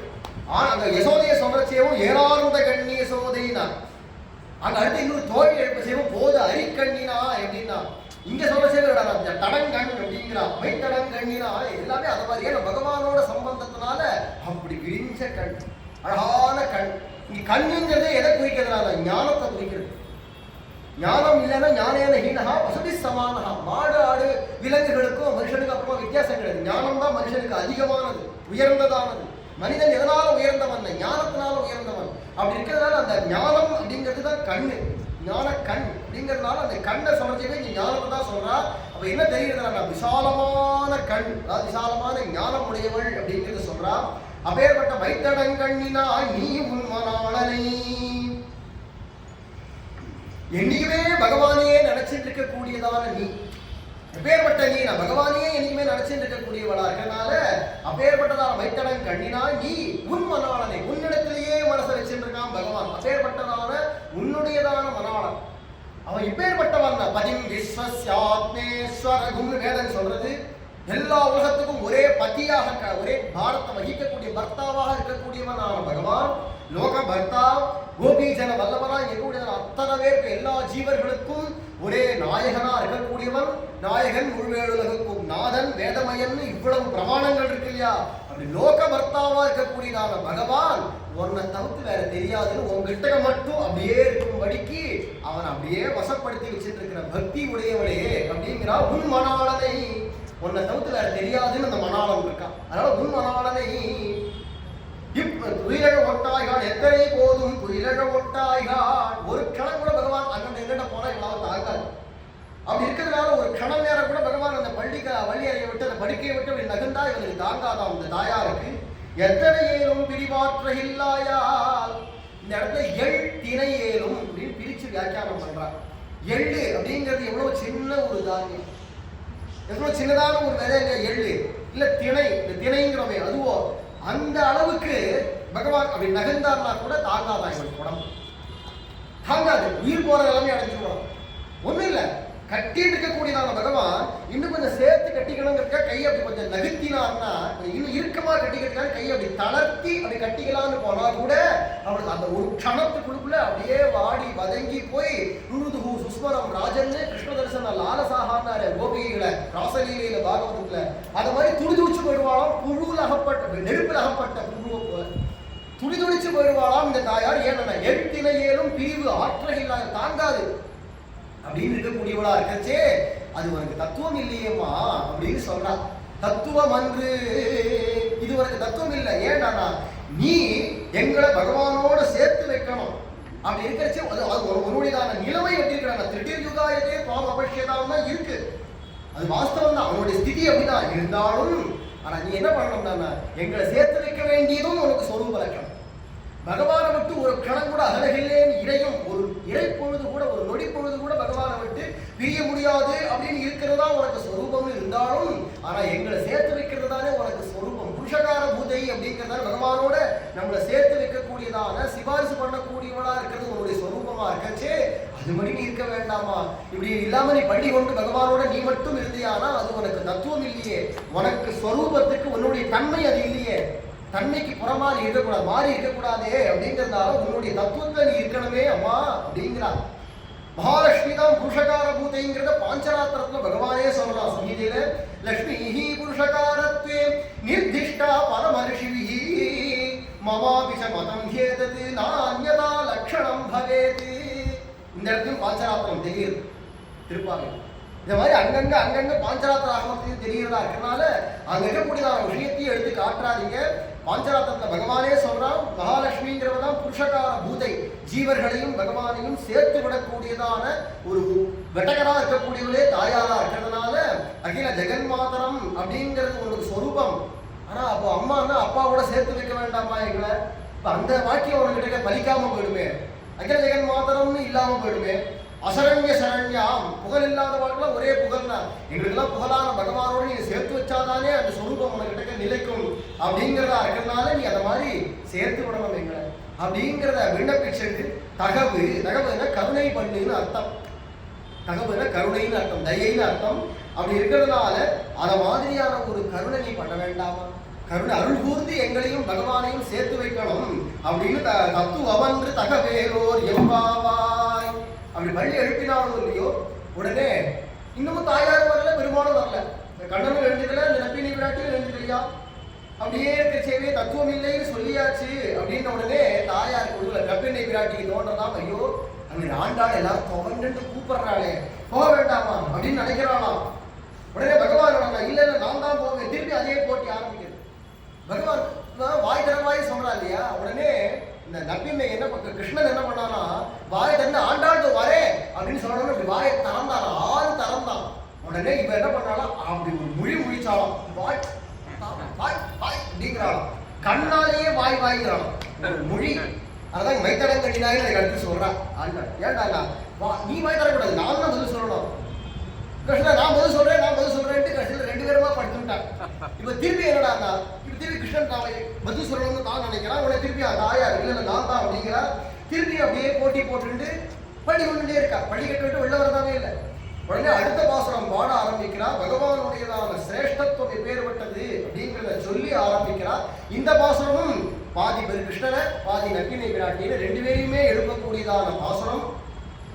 33 அமரர்க்கு முன் சென்று கப்பம் தவிர்க்கும் கலியே துயிலழாய் செப்பமுடையாய் திறனுடையாய் செற்றார்க்கு வெப்பம் கொடுக்கும் விமலா துயிலழாய் செப்பென்னமென் முலை செவ்வாய் சிறுமருங்கு நப்பின்னெனங்காய் தியுகே துயிலழாய் உக்கமும் தட்டொழியும் தந்துன் மணாளனை இப்போதே எம்மை நீராட்டேலோர் எம்பாவாய். 33 அமரர்க்கு முன் சென்று போற போக்குல தேவர்களுடையதான எண்ணிக்கை எத்தனை அப்படிங்கிறத சொல்றான். பிரதானமான தேவர்கள் அப்படிங்கிறவா 33 பேர். ஒவ்வொரு தேவனுக்கும் கீழே ஒரு கோடி தேவர்கள் இருக்கா கர்ம தேவர்களாக. அப்படி எடுத்துட்டோம்னா மொத்தம் 33 கோடி பேர் தெய்வங்கள். மிஞ்சி போனா நமக்கெல்லாம் எவ்வளவு தெய்வம் தெரியும்? 50 தெரியுமா? 50 தேர்றதே கஷ்டம். ஒருத்தர் வந்து சுவாமி இந்த கேள்வி கேட்டார், உனக்கு எத்தனை தெய்வம் தெரியும்னு கேட்டார். அப்போ அவன் என்னன்னா வரிசையா காரியம்மன் தெரியும், மாரியம்மன், முத்து மாரியம்மன், அங்காளம்மன், அந்த அம்மன், இந்த அம்மன் எல்லாம் சொல்லிட்டே போனான். நம்மளோட அது ஒரு பெரிய லிஸ்டா போச்சு. சுவாமி சொன்னார், இது எல்லாம் ஒரே துர்க்கையான அந்த உண்மையோடய முடிஞ்சு அவளுடைய மிச்சதெல்லாம் தான். அவளுடைய வெவ்வேறு பேர்களை தான் நீ சொல்லிட்டு வர, வெவ்வேறு ரூபங்களை சொல்லிட்டு வர. அப்படி இருக்கிறதுனால இது எல்லாமே சேர்த்து ஒண்ணுதான் முடிச்சேன். அத மாதிரி அத்தனை தெய்வம் தெரியும், இத்தனை தெய்வம் தெரியும் வேணா கணக்கு சொல்லலாமே தவிர உண்மையா தனித்தனியா ஒரு தெய்வமா பார்த்துட்டு போனோம்னா நமக்கெல்லாம் தெரிஞ்சது ஒரு 50 கூட தெரியாது. அவ்வளவுதான் நமக்கு தெரியும். இருக்கிறதோ 33 கோடி பேர். அத்தனை தேவர்களுக்கும் வேண்டியதான வரன்களை அள்ளி கொடுத்துட்டு அவளுக்கு வரக்கூடிய கஷ்டங்கள் எல்லாம் போக்குறவன் உள்ள இருக்காரே மதன கோபால். சாமானியம் இல்ல, நம்மளுடையதான சக்திக்கு அப்பாற்பட்டதான சக்தி உடையவர்கள்னு சொல்றோம் தேவர்களை. அவளுக்கே கஷ்டங்கள் வந்தாலும் அவளுக்கே வேண்டிய பலன்களையா இருந்தாலும் எல்லாத்தையும் கொடுத்து கெடுத்து வாழ வைக்கக்கூடியவன் பகவான். பெயர்பட்டவன் இங்க சுலபமா இருந்து உட்கார்ந்துருக்கான். கண்டவர் பேர்க்க பிடியுண்டு ஆழ்வார். அது மாதிரி அர்ச்சக பராதீனனாக வந்து கோயில் கொண்டு எழுந்தொழிருக்கான் பொழுது இவர் ரொம்ப சாமானியமா நம்ம நினைக்கிற விஷயம் இல்லை. அவருடைய மகித்துவம் மகிமை என்னங்கிறத புரிஞ்சுக்கணும், மகத்துவம் புரிஞ்சுக்கணும் இல்லையா? அப்ப இந்த தேவர்கள் மொத்தம் எத்தனை பேர்னா 33 கோடி பேர் இருந்தாலும் அவர்களுக்கு தலைவர்கள் 33 பேர். அதான் முதலாழ்வாரா இருக்கக்கூடியதான பொய்கை ஆழ்வார் சொல்றார், எண்மர் 11 ஈரருவர் ஓரிருவர் வண்ண மலரேந்தி வைகள்னு முதல் திருவந்தாதியில சொல்லிட்டு போறார். எண்மர் அப்படின்னா அஷ்ட வசுக்கள். வசுக்கள்னு ஒரு தெய்வங்கள் இருக்கா, அவ மொத்தம் 8 பேர் எண்மர். அடுத்து 11 இருக்கிறது ஆதித்யர். ருத்ரர்கள் 11 பேர். ஏகாதச ருத்ரர்கள் அப்படிங்கிறோமே நம்ம சிவன் சொல்றோம் இல்லையா, சிவபெருமான் தட்சிணாமூர்த்தி சிவன்லாம் சொல்றோமே, அவன் மொத்தம் 11 பேர். அதுல ஒருத்தர் தட்சிணாமூர்த்தி. 11 பேர் இருக்காவா ஏகாதச ருத்ரர்கள். அவர்கள் துவாதச ஆதித்யர்கள், சூரிய மண்டலத்தை வரக்கூடியதான தெய்வங்கள் இருக்காளே மொத்தம் 12 பேர். நம்ம பார்க்கறது ஒரு சூரியனை பார்க்கிறோம். பகன் அரியமா போன்றதான விஷ்ணு முதலியதான 12 பேர் இருக்கா சூரிய தேவர்களாலும். அவ 12 பேர். அப்படி இருக்கக்கூடியதான எண்மர் 11 ஈரருவர், அப்புறம் ஓர் இருவர் அஸ்வினி குமாரர்கள், அவர் இரட்டையர்கள். மொத்தம் 33 பேர். இப்படி இருக்கக்கூடியதான இந்த 33 தெய்வங்கள் இருக்கா. இவாளுக்கெல்லாம் மேற்பட்டவனாக இருக்கக்கூடியவர், இவாளுக்கெல்லாம் விடுபட்டவனாக இருக்கக்கூடியவன் தேவேந்திரன். 33 பேருக்கு விட தனிப்பட்டவன் தேவேந்திரன். இவா எல்லாரும் விட மேற்பட்டவனாக இருக்கக்கூடியவர் பிரம்மா. பிரம்மாவும் தனி, இந்திரனும் தனி. இது தவிர்த்து 33 பேர் பிரதானமான தெய்வங்கள் அப்படிங்கிறவா. அப்படி இருக்கக்கூடியதான பேர்ல 33 பேர் இந்த தெய்வங்கள் இருக்காளே, இவ எல்லாருக்கும் அது வேதமே சொல்றது தேவாஸ்திரி ரேகாதசாஹா 30 பேர் 33 பேர் அப்படிங்கிறத வேதமே காட்டுறது. அப்படி இருக்கக்கூடியதான 33 அப்படிங்கிறத அப்படி சொல்லிவிட்டாங்க. அமரருக்கு முன் சென்று கப்பம் தவிர்க்கும் கரியே துயிலாய். இந்த இடத்துல அப்படியே புங்கமா அர்த்தங்கள் போட்டி போட்டு. பொதுவா திருப்பாவைக்கு மொத்தம் 4 வியாக்கியானங்கள் இருக்கு. 2000 படி, 3000 படி, 4000 படி, 6000 படி அப்படின்னு 4 வியாக்கியானம். படின்னா ஏதோ வீட்டுல இருக்கிற மரக்காப்படி காப்படி அப்படின்னு நினைச்சேன். போயாச்சு. இப்பெல்லாம் அந்த அளவுகள்லாம் போயிடுது. எல்லாம் சின்ன கப்பா ஏதோ வருது, அவ்வளவுதானே. அந்த காலத்துலலாம் காப்படி, அரைப்படி, ஒருபடி, பட்டம்படி, மரக்காப்படி, குருடி மரக்கா, எத்தனையோ விதமான அளவுகள் உண்டு. அப்படி இருக்கக்கூடியதான பல அளவுகள்ல இந்த படிங்கிறோமே அதை மாதிரி ஏதோ படியாக்குன்னு நினைச்சிக்க கூடாது. இதெல்லாம் எண்ணிக்கை. எவ்வளவு எழுத்துக்கள், 32 எழுத்துக்கள் சேர்ந்தா ஒரு படி அப்படின்னு கணக்கு. அது மாதிரி எத்தனை 32 எழுத்துக்கள் சேர்ந்திருக்கோ அது மாதிரி 6032 எழுத்துக்கள் இருக்கு, அல்லது 2032 எழுத்துக்கள் இருக்கு அப்படிங்கிற கணக்கு தான் படின்னு சொல்றது. அப்படி இருக்கும்போது அத மாதிரியான வியாக்கியானங்கள் ஒவ்வொருத்தரும் எல்லாம் ஒருத்தர் ஜனன்யாசாரியர்ங்கிற ஒரு ஆச்சாரியர் திருநாராயணபுரத்தில் இருந்தார். மற்றொரு பெரியவாச்சான் பிள்ளை சுவாமி அழகிய மணவாள பெருமாள் நாயனார் போட்டி போட்டு வியாக்கியானம் கொற்றா இந்த இடத்துக்கலாம். ஏன்டா 33 பேர் தேவர்கள் இருக்காங்க. 33 பேர் இருந்தா தான் நீ அனுகிரகம் பண்ணுவியா? 5 லட்சம் பேர் வந்து அனுகிரகம் பண்ண மாட்டியா அப்படின்னு கேட்கிறாளா? 33 அதிகமான கர்வம் உடையவாளா இருந்தா தான் நீ அனுகிரகம் பண்ணுவியா? தேவர்கள் வாங்கலாம் அப்படின்னு நெஞ்ச நிமித்தம் இருந்தா தான் நீ அனுகிரகம் பண்ணுவியா? எங்களை மாதிரி அடிச்சியும் தலைமிசை நீங்கடியாய் வந்திருந்தா அனுகிரகம் பண்ண மாட்டியா? உன்னை கொண்டு போய் இதோ இருக்கான் பார் ராவணன், கும்பகர்ணன் இருக்கான், போய் அவளோட சண்டை போடு அப்படின்னு கொண்டு போய் விடமாட்டு தான் அனுகிரகம் பண்ணுவீரா? உங்களுடைய திருவடி இப்படி தலையில வச்சா கூட ஐயோ திருவடி நொந்துருமே அப்படின்னு பயப்படக்கூடியதான எங்க கிட்டக்க அனுகிரகம் பண்ண மாட்டியா அப்படின்னு புங்கமா வியாக்கியானம் பண்ணிட்டே போறார். அமிர்தம் சாப்பிட்டு அடி வாங்குறவாளுக்கு தான் அனுகிரகம் பண்ணுவியா? உன்னையே ஆறாவது அமுதமாகி உன்னையே கதின்னு இருக்கிற எங்களுக்கு அனுகிரகம் பண்ண மாட்டியா? பற்றா வியாக்கியானம். 33 அமரருக்கு முன் சென்று சாவாதார்க்கோ உதவாகது. சாவே கிடையாது, அடி நன்னா வாங்குவோம். சாவு கிடையாது. நமக்கெல்லாம் 4 அடி போட்டா 5 அடிக்கு உயிர் போயிடும். கட்டையோ கம்போ ஏதாவது வச்சு அடி அடிச்சாருன்னா 5 அடிக்கு உயிர் போயிடும், அவ்வளவுதான். இந்த உடம்பு அவ்வளவுதான். ஆனா தெய்வ உடம்புக்கு அப்படி கிடையாது. அதை வேற அமிர்தம் சாப்பிட்டுருக்காரு, உயிர் போகாது. கையையே வெட்டி பிச்சு போட்டுருவான், கைய உடச்சு போட்டுருவான், பிச்சை எடுத்து போய் பிச்சு போட்டுருவான், தலையை பிச்சு போட்டுருவான். ஆனா உட்காந்து அது ஐயோ ஐயோ ஐயோ கத்தியும் கிடக்கும், ஆனா உயிர் போகாது. தலையை பிச்சாலே உயிர் போகாது வளர்க்கலாம். அப்படிதானே? ஆமா, ராகு கேதுவாங்க தானே. இலையில விழுந்துருக்கு அமிர்தம், இந்த பக்கம் சூரியன், அந்த பக்கம் சந்திரன், 2 பேருக்கு நடுவில் போய் சொர்பாவன்னு பேரு ராட்சசன். அங்க போய் நடுவில் போய் உட்காந்து அமிர்தம் சாப்பிட இலை இங்கே விழ மாட்டேங்கிறது. இலையில அசுரா பக்கத்துல அங்கதான் விழுது. பக்கத்துல இருக்கிறவங்கலாம் சொன்னா ஒரு மண்டல ஏறல மரமண்டை எல்லாம். டேய் நபுச்சி, என்னடா அருமையான நாட்டிய சதிர்கச்சேரி நடக்கிறது, அதை விட்டுட்டு இங்க என்னடா கூப்பிட்டு கூட அப்படிங்கிறான். அவனும் திரும்பிட்டான். இது ஆரோக்கியம் இல்லை, இதை திரும்பினான். என்னடா அமிர்தம் வருதுடா? அமிர்தமும் இல்லை, ஒண்ணும் இல்லை. அவ எல்லாரும் நாட்டியம் பார்த்து பழகி அவ போடுற மாதிரி இப்படி போட்டா இவன் நக்கிற மாதிரி எடுத்து வாயில வைக்கிறான்டா. நமக்கு தான் ஒன்றும் தெரியல, பக்கா இருக்கும் அப்படிங்கிறான் இவன். பார்த்தா இதெல்லாம் சரிப்பட்டு வருது இந்த கோஷ்டியில, நம்ம அங்க ஓடிப்படுவோம் அப்படின்னு நேரம் அங்க போய் இங்க ஒரு மூலையில போய் உட்கார. சூரியனுக்கு சந்திரனுக்கு போய் உட்கார. மோகினி தெரிஞ்சுட்டே போய் வந்து உட்காந்துட்டான். ஜாட்டு போட்டவனு போட படக்கல் எடுத்து வாயில வச்சாங்க. வாயில வச்சுட்டான். வச்சதுனால அமரமா போயிட்டான். இன்னும் அவனுக்கு சாவு கிடையாது. பொதுவா பந்தியில உட்காண்டா அதுக்குன்னு ஒரு முறை உண்டு. பந்தியில சாப்பிட்றதுக்கு சில முறைகள் உண்டு, தெரிஞ்சுக்கணும். இவன் அது மேல பழக்கம் கிடையாது, ஒரு வரையறையே கிடையாது, இவளுக்கு ஒரு விவசாயம் தெரியாது. இந்த அசுரவாளுக்கெல்லாம் மங்க எடுத்து எல்லாம் விழற நேரத்துக்கு அள்ளி வாயில போட்டுப்பாங்க. அப்படி இருக்கிறது அவளாரும் ஒழுங்கா பந்திக்கு முறைப்பட்டி அங்க என்னென்ன மந்திரங்கள்லாம் சொல்லணுமோ அதெல்லாம் சொல்லி இல்லையே அப்புறமா சாப்பிட்ற வழக்கம் பரிசேஷனம் பண்ணிட்டு சாப்பிடுவா. திடீர்னு இலையில விழுந்து படக்கு எடுத்து வாயில வச்சா. யாரு அப்படின்னு இப்படி திரும்பினார். அப்படி திரும்பினார் சூரியன் சந்திரனும். சம்பானு அசுரம் வந்திருக்கான், மோகினி சம்பானுக்கு போட்டியே, மோகினி மோகினின்னா 2 பேர் காட்டி கொடுத்துட்டா. உடனே மோகினி பார்த்தா, நேர பலாறு அந்த ஆப்பைய வச்சே தலை ஒரு அடி விட்டா. தலை தனியா கண்டு, உடம்பு தனியா முண்டமா உட்காந்துட்டு தலை தனியா கண்டு விட்டுருக்கு. ஆனா அந்த அமிர்தம் சாப்பிட்டதுனால உயிர் போகல. இப்ப என்ன செய்யறாங்க, இந்த உடம்பு இருக்கு பார்த்தா, இலை இருக்கு, உடம்பு இருக்கா, இந்த கை அந்த இலையிலேருந்து அமிர்தத்தை எடுத்து இப்படி கொண்டு போகுது. வாய் இருக்கிற இடத்துக்கு கொண்டு போறது. ஆனா அந்த தலையே இல்லையே, வாய் இல்லை. அங்க விழுந்துருக்கு வருது தலை, அது பக் பக் பக் பக்கு திறக்கிறது வாய். பொம்மலாட்டம் மாதிரி இதுவே கை எடுத்துட்டு போது வாய் வாய் திறக்கிறது, கை போறதுக்கு வாய் திறக்கிறது, கை போறது வாய் திறக்கிறதுன்னு பொம்மலாட்டம் மாதிரி ஆயிடுச்சு. ஏன்னா சாவா வராது அமிர்தம் சாப்பிட்டாச்சுன்னு. ஒரு சொட்டு வாயில விழுந்தா கூட உயிர் போகாதுங்கிறதுனால உயிர் போகாத வரம் பெற்றார்களே ஒழிய, ஆனா அடி வாங்காம இருக்கணுங்கிற வரம் வாங்க. அது நல்லா வாங்குவான், நல்லா வாங்கி வெட்டிப்பான். அப்படி இருக்கக்கூடியதான தேவர்களுக்கு தான் நீ உதவுவியா அப்படின்னு கேட்கிறான். அப்படி இருக்கிறனால அமரருக்கு கப்பம் தவிர்க்கும் கலியே முன் சென்று கப்பம் தவிர்க்கும். அவளுக்கு ஆபத்து வரத்துக்கு முன்னாடியே போய் காப்பாற்றணும் அப்படின்னு போய் நிற்கலையே பிரபு, எங்களுக்கெல்லாம் ஆபத்து வந்திருக்கேன், ஆபத்துல அகப்பட்டிருக்க கூடாது, எங்களுக்கு உதவ வேண்டாமோ? என்ன ஆபத்து? உன்னை விட்டு பிரிஞ்சிருக்கோம், இதை விட ஒரு ஆபத்து வரும்.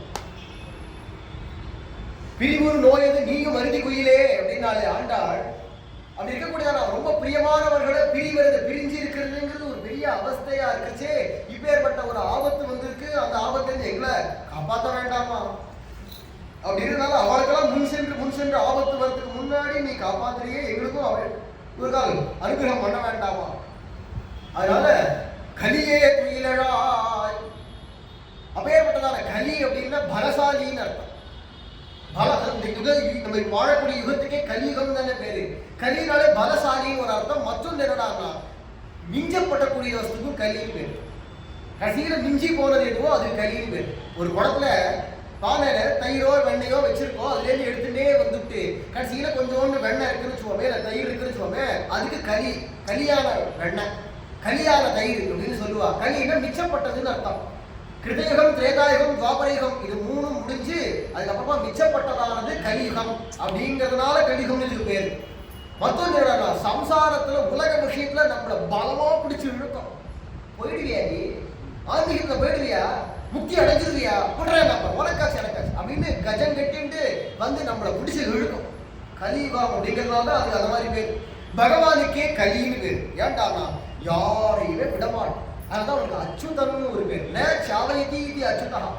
அண்டினவர்களை ஒரு காலம் கை நழுவ விடுறது கிடையாது. பிடிச்சா பிடிச்சதுதான். பகவான் பிடிச்சு விட்டாங்க அப்புறமா யாராலையும் மீண்டு போக முடியாது. கிருஷ்ண கிரக கிரகீதாத்மா பிடிச்சிருவா முடியாது.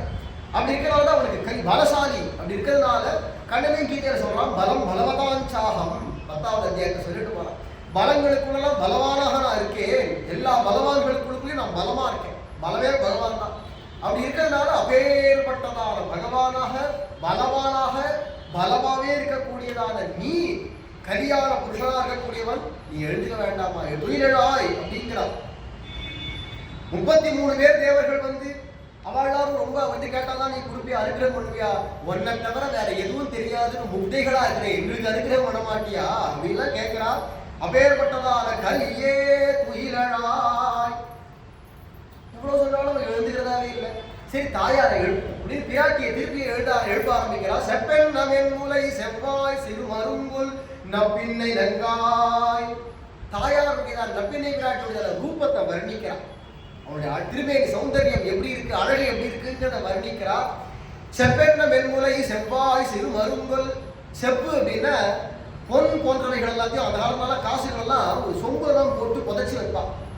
அதுக்கு செப்புன்னு பேர். செப்புன்னா அதெல்லாம் போட்டு வைக்கக்கூடியதான பாத்திரம்.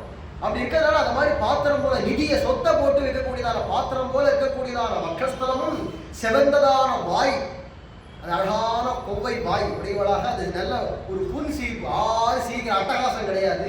உம்முன்னு இருக்கிற முகமும் கிடையாது. மந்தஸ்மிதம் புன்முறுவல் பூமுறுவல் அப்படிலாம் சொல்றோமே அதான் சின்ன சிரிப்பு மந்தஸ்மிதம். அப்படி இருக்கிறதுனால அப்பேற்பட்டதான ஒரு புன்முறுவலோடு இருக்கக்கூடியதான செவந்ததான உதடு உடையவளாக செப்பெண்ண மென்முலை செவ்வாய் சிறு மருங்குல் நப்பின்னினங்காய். அப்படியே பொதுவா ஸ்திரீகளுக்கு கொடி இடையாள் அப்படின்னு சொல்லுவாங்க. கொடி மாதிரி இருக்குமா அந்த இடை. இதெல்லாம் வந்து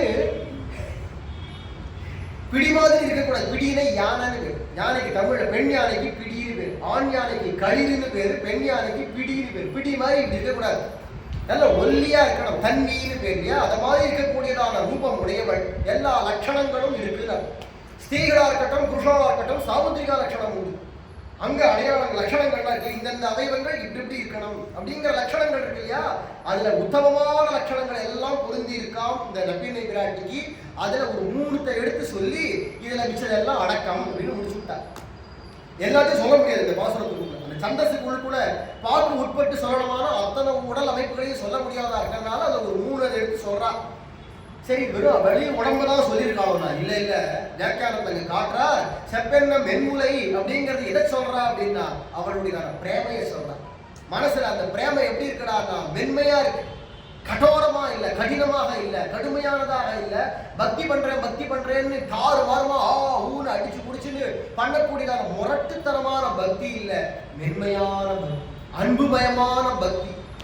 வெண்ண மாதிரி இருக்காம் அந்த பக்தியுடையதான மனசு.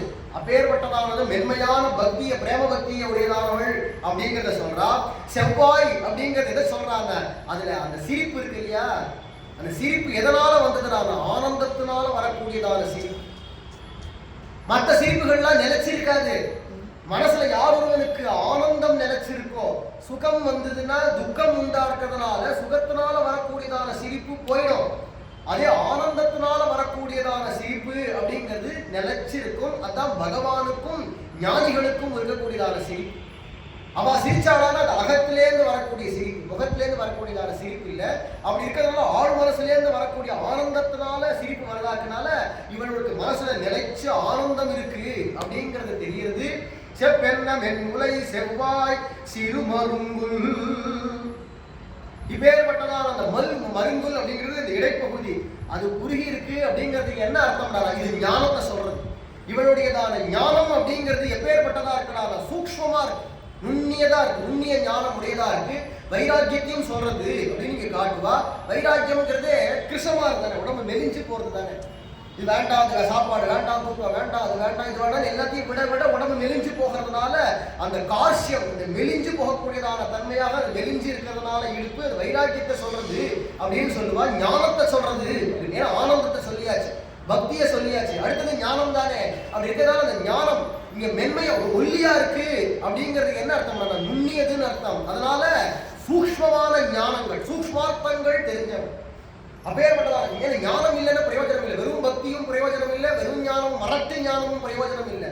இது ரெண்டும், அதாவது பிரேமையோட கலந்ததான ஞானம், ஞானத்தோட கலந்ததான பிரேமை, இது ரெண்டும் சேர்றச்சேதான் ஆனந்தம், உண்மையான ஆனந்தம் வெளிப்படுவா இருக்கிறதுனால இந்த பிரேமையும் அந்த ஞானமும் ஆனந்தமும் உடையவளாக இருக்கக்கூடியவளான நப்பின்னை நங்காய், இது மூணு முக்கியம், அடிப்படை. இது மூணு இருந்தா தான் அவனுக்கு பூர்த்தியே அப்படிங்கிறதுனால இப்ப நப்பின்னை நங்காய், நங்காய்ங்கிறது எல்லா லட்சணங்களும் பூர்ணமாக உடைய ஒரு ஸ்திரீ. புருஷாளா இருந்தா, ஆம்பளைகளா இருந்தா நம்பி, எல்லா லட்சணங்களும் பூர்த்தியா உடையவனுக்கு நம்பின்னு பேரு, பெண்களுக்கு நங்கைன்னு பேரு தமிழ்ல.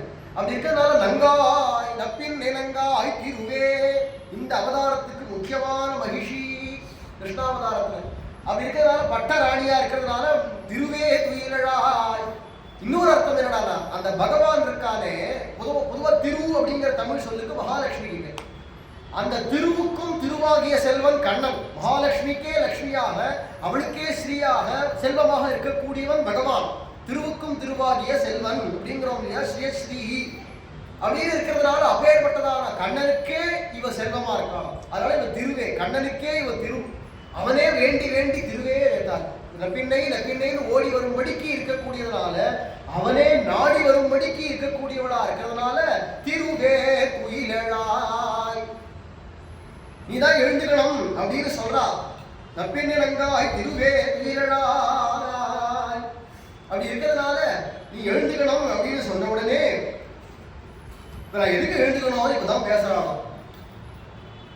ஏண்டாண்ணா இவ்வளவு நிறைய கூப்பிட்டே இருக்கே, அப்ப இருந்து ஆண்டா எதுக்கு இப்ப நான் எழுந்துக்கணும் அப்படின்னு கூப்பிடுறா. அப்படியா, இப்ப நான் எழுந்து வந்து என்ன பண்ணணும்னா இது சொல்ல ஆரம்பிக்கிறாய். அடுத்தது உக்கமும் தட்டொழியும் தந்துன்மனாளனை, கைங்கரியத்துக்கு தேவையான உபகரணங்கள் என்னென்னவோ அதெல்லாத்தையும் கொடுக்கணும். உக்கம்னா கண்ணாடின்னு அர்த்தம், விசிறின்னு அர்த்தம். தட்டொழி அப்படிங்கிறது கண்ணாடி, விசிறிக்கு உக்கம்னு பேரு. இது எதுக்கு கேடானா, இப்ப திருப்பலி ஏசிக்காரன் பகவானுக்கு சுப்பிரபாதம் பாடணுமான முதல்ல பகவானுக்கு காட்ட வேண்டியது விசிறி கண்ணாடி தானே. அவன் எழுந்துச்சே முதல்ல விசிறி வீசி திருக்கண்ணாடியை காண்பிச்சு அப்புறமா தானே வச்சது எல்லாமே பால் பழங்கள்லாம் கொடுக்கறதெல்லாம். அப்படி இருக்கும்போது அந்த பகவானுக்கு சமர்ப்பிக்கிறது. இதனால எதை சொல்றதுனால எல்லாம் என்னென்னலாம் கைங்கரியத்துக்கு தேவையோ அத்தனை உபகரணங்களையும் நீயே கொடுக்கணும். சரி, அதெல்லாம் மட்டும் கொடுத்தா போடுவாரோ, அது மட்டும் போறாது. உக்கமும் தட்டுடையும் தந்து முன்மனாளனை தந்து பெருமாளை கொடுக்கணுமே. அவன் கிடைச்சாதானே கைங்கரியம் பண்றது, அவனே தானே நம்ம கைங்கரியம் பண்ணணும். அப்படி என்னனால கைங்கரியத்தையும் நமக்கு கொடுத்து தேவிமாராவர் திருமகள் பூமி ஏவ மற்ற அமரர் ஆட்செய்வர் அப்படிங்கிறது போல அவதான் வந்து ஏவனம்.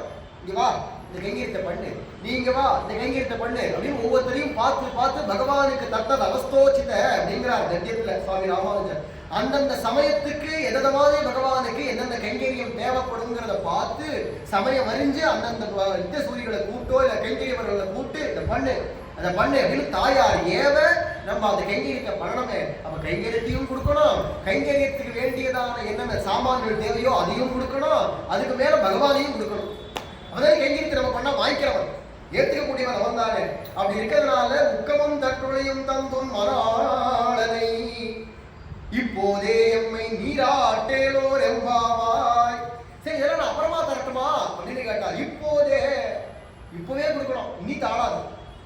ஏற்கனவே ரொம்ப நாழியாயிட்டு, அதிகமான காலம் வியர்த்தமா போயிடுது.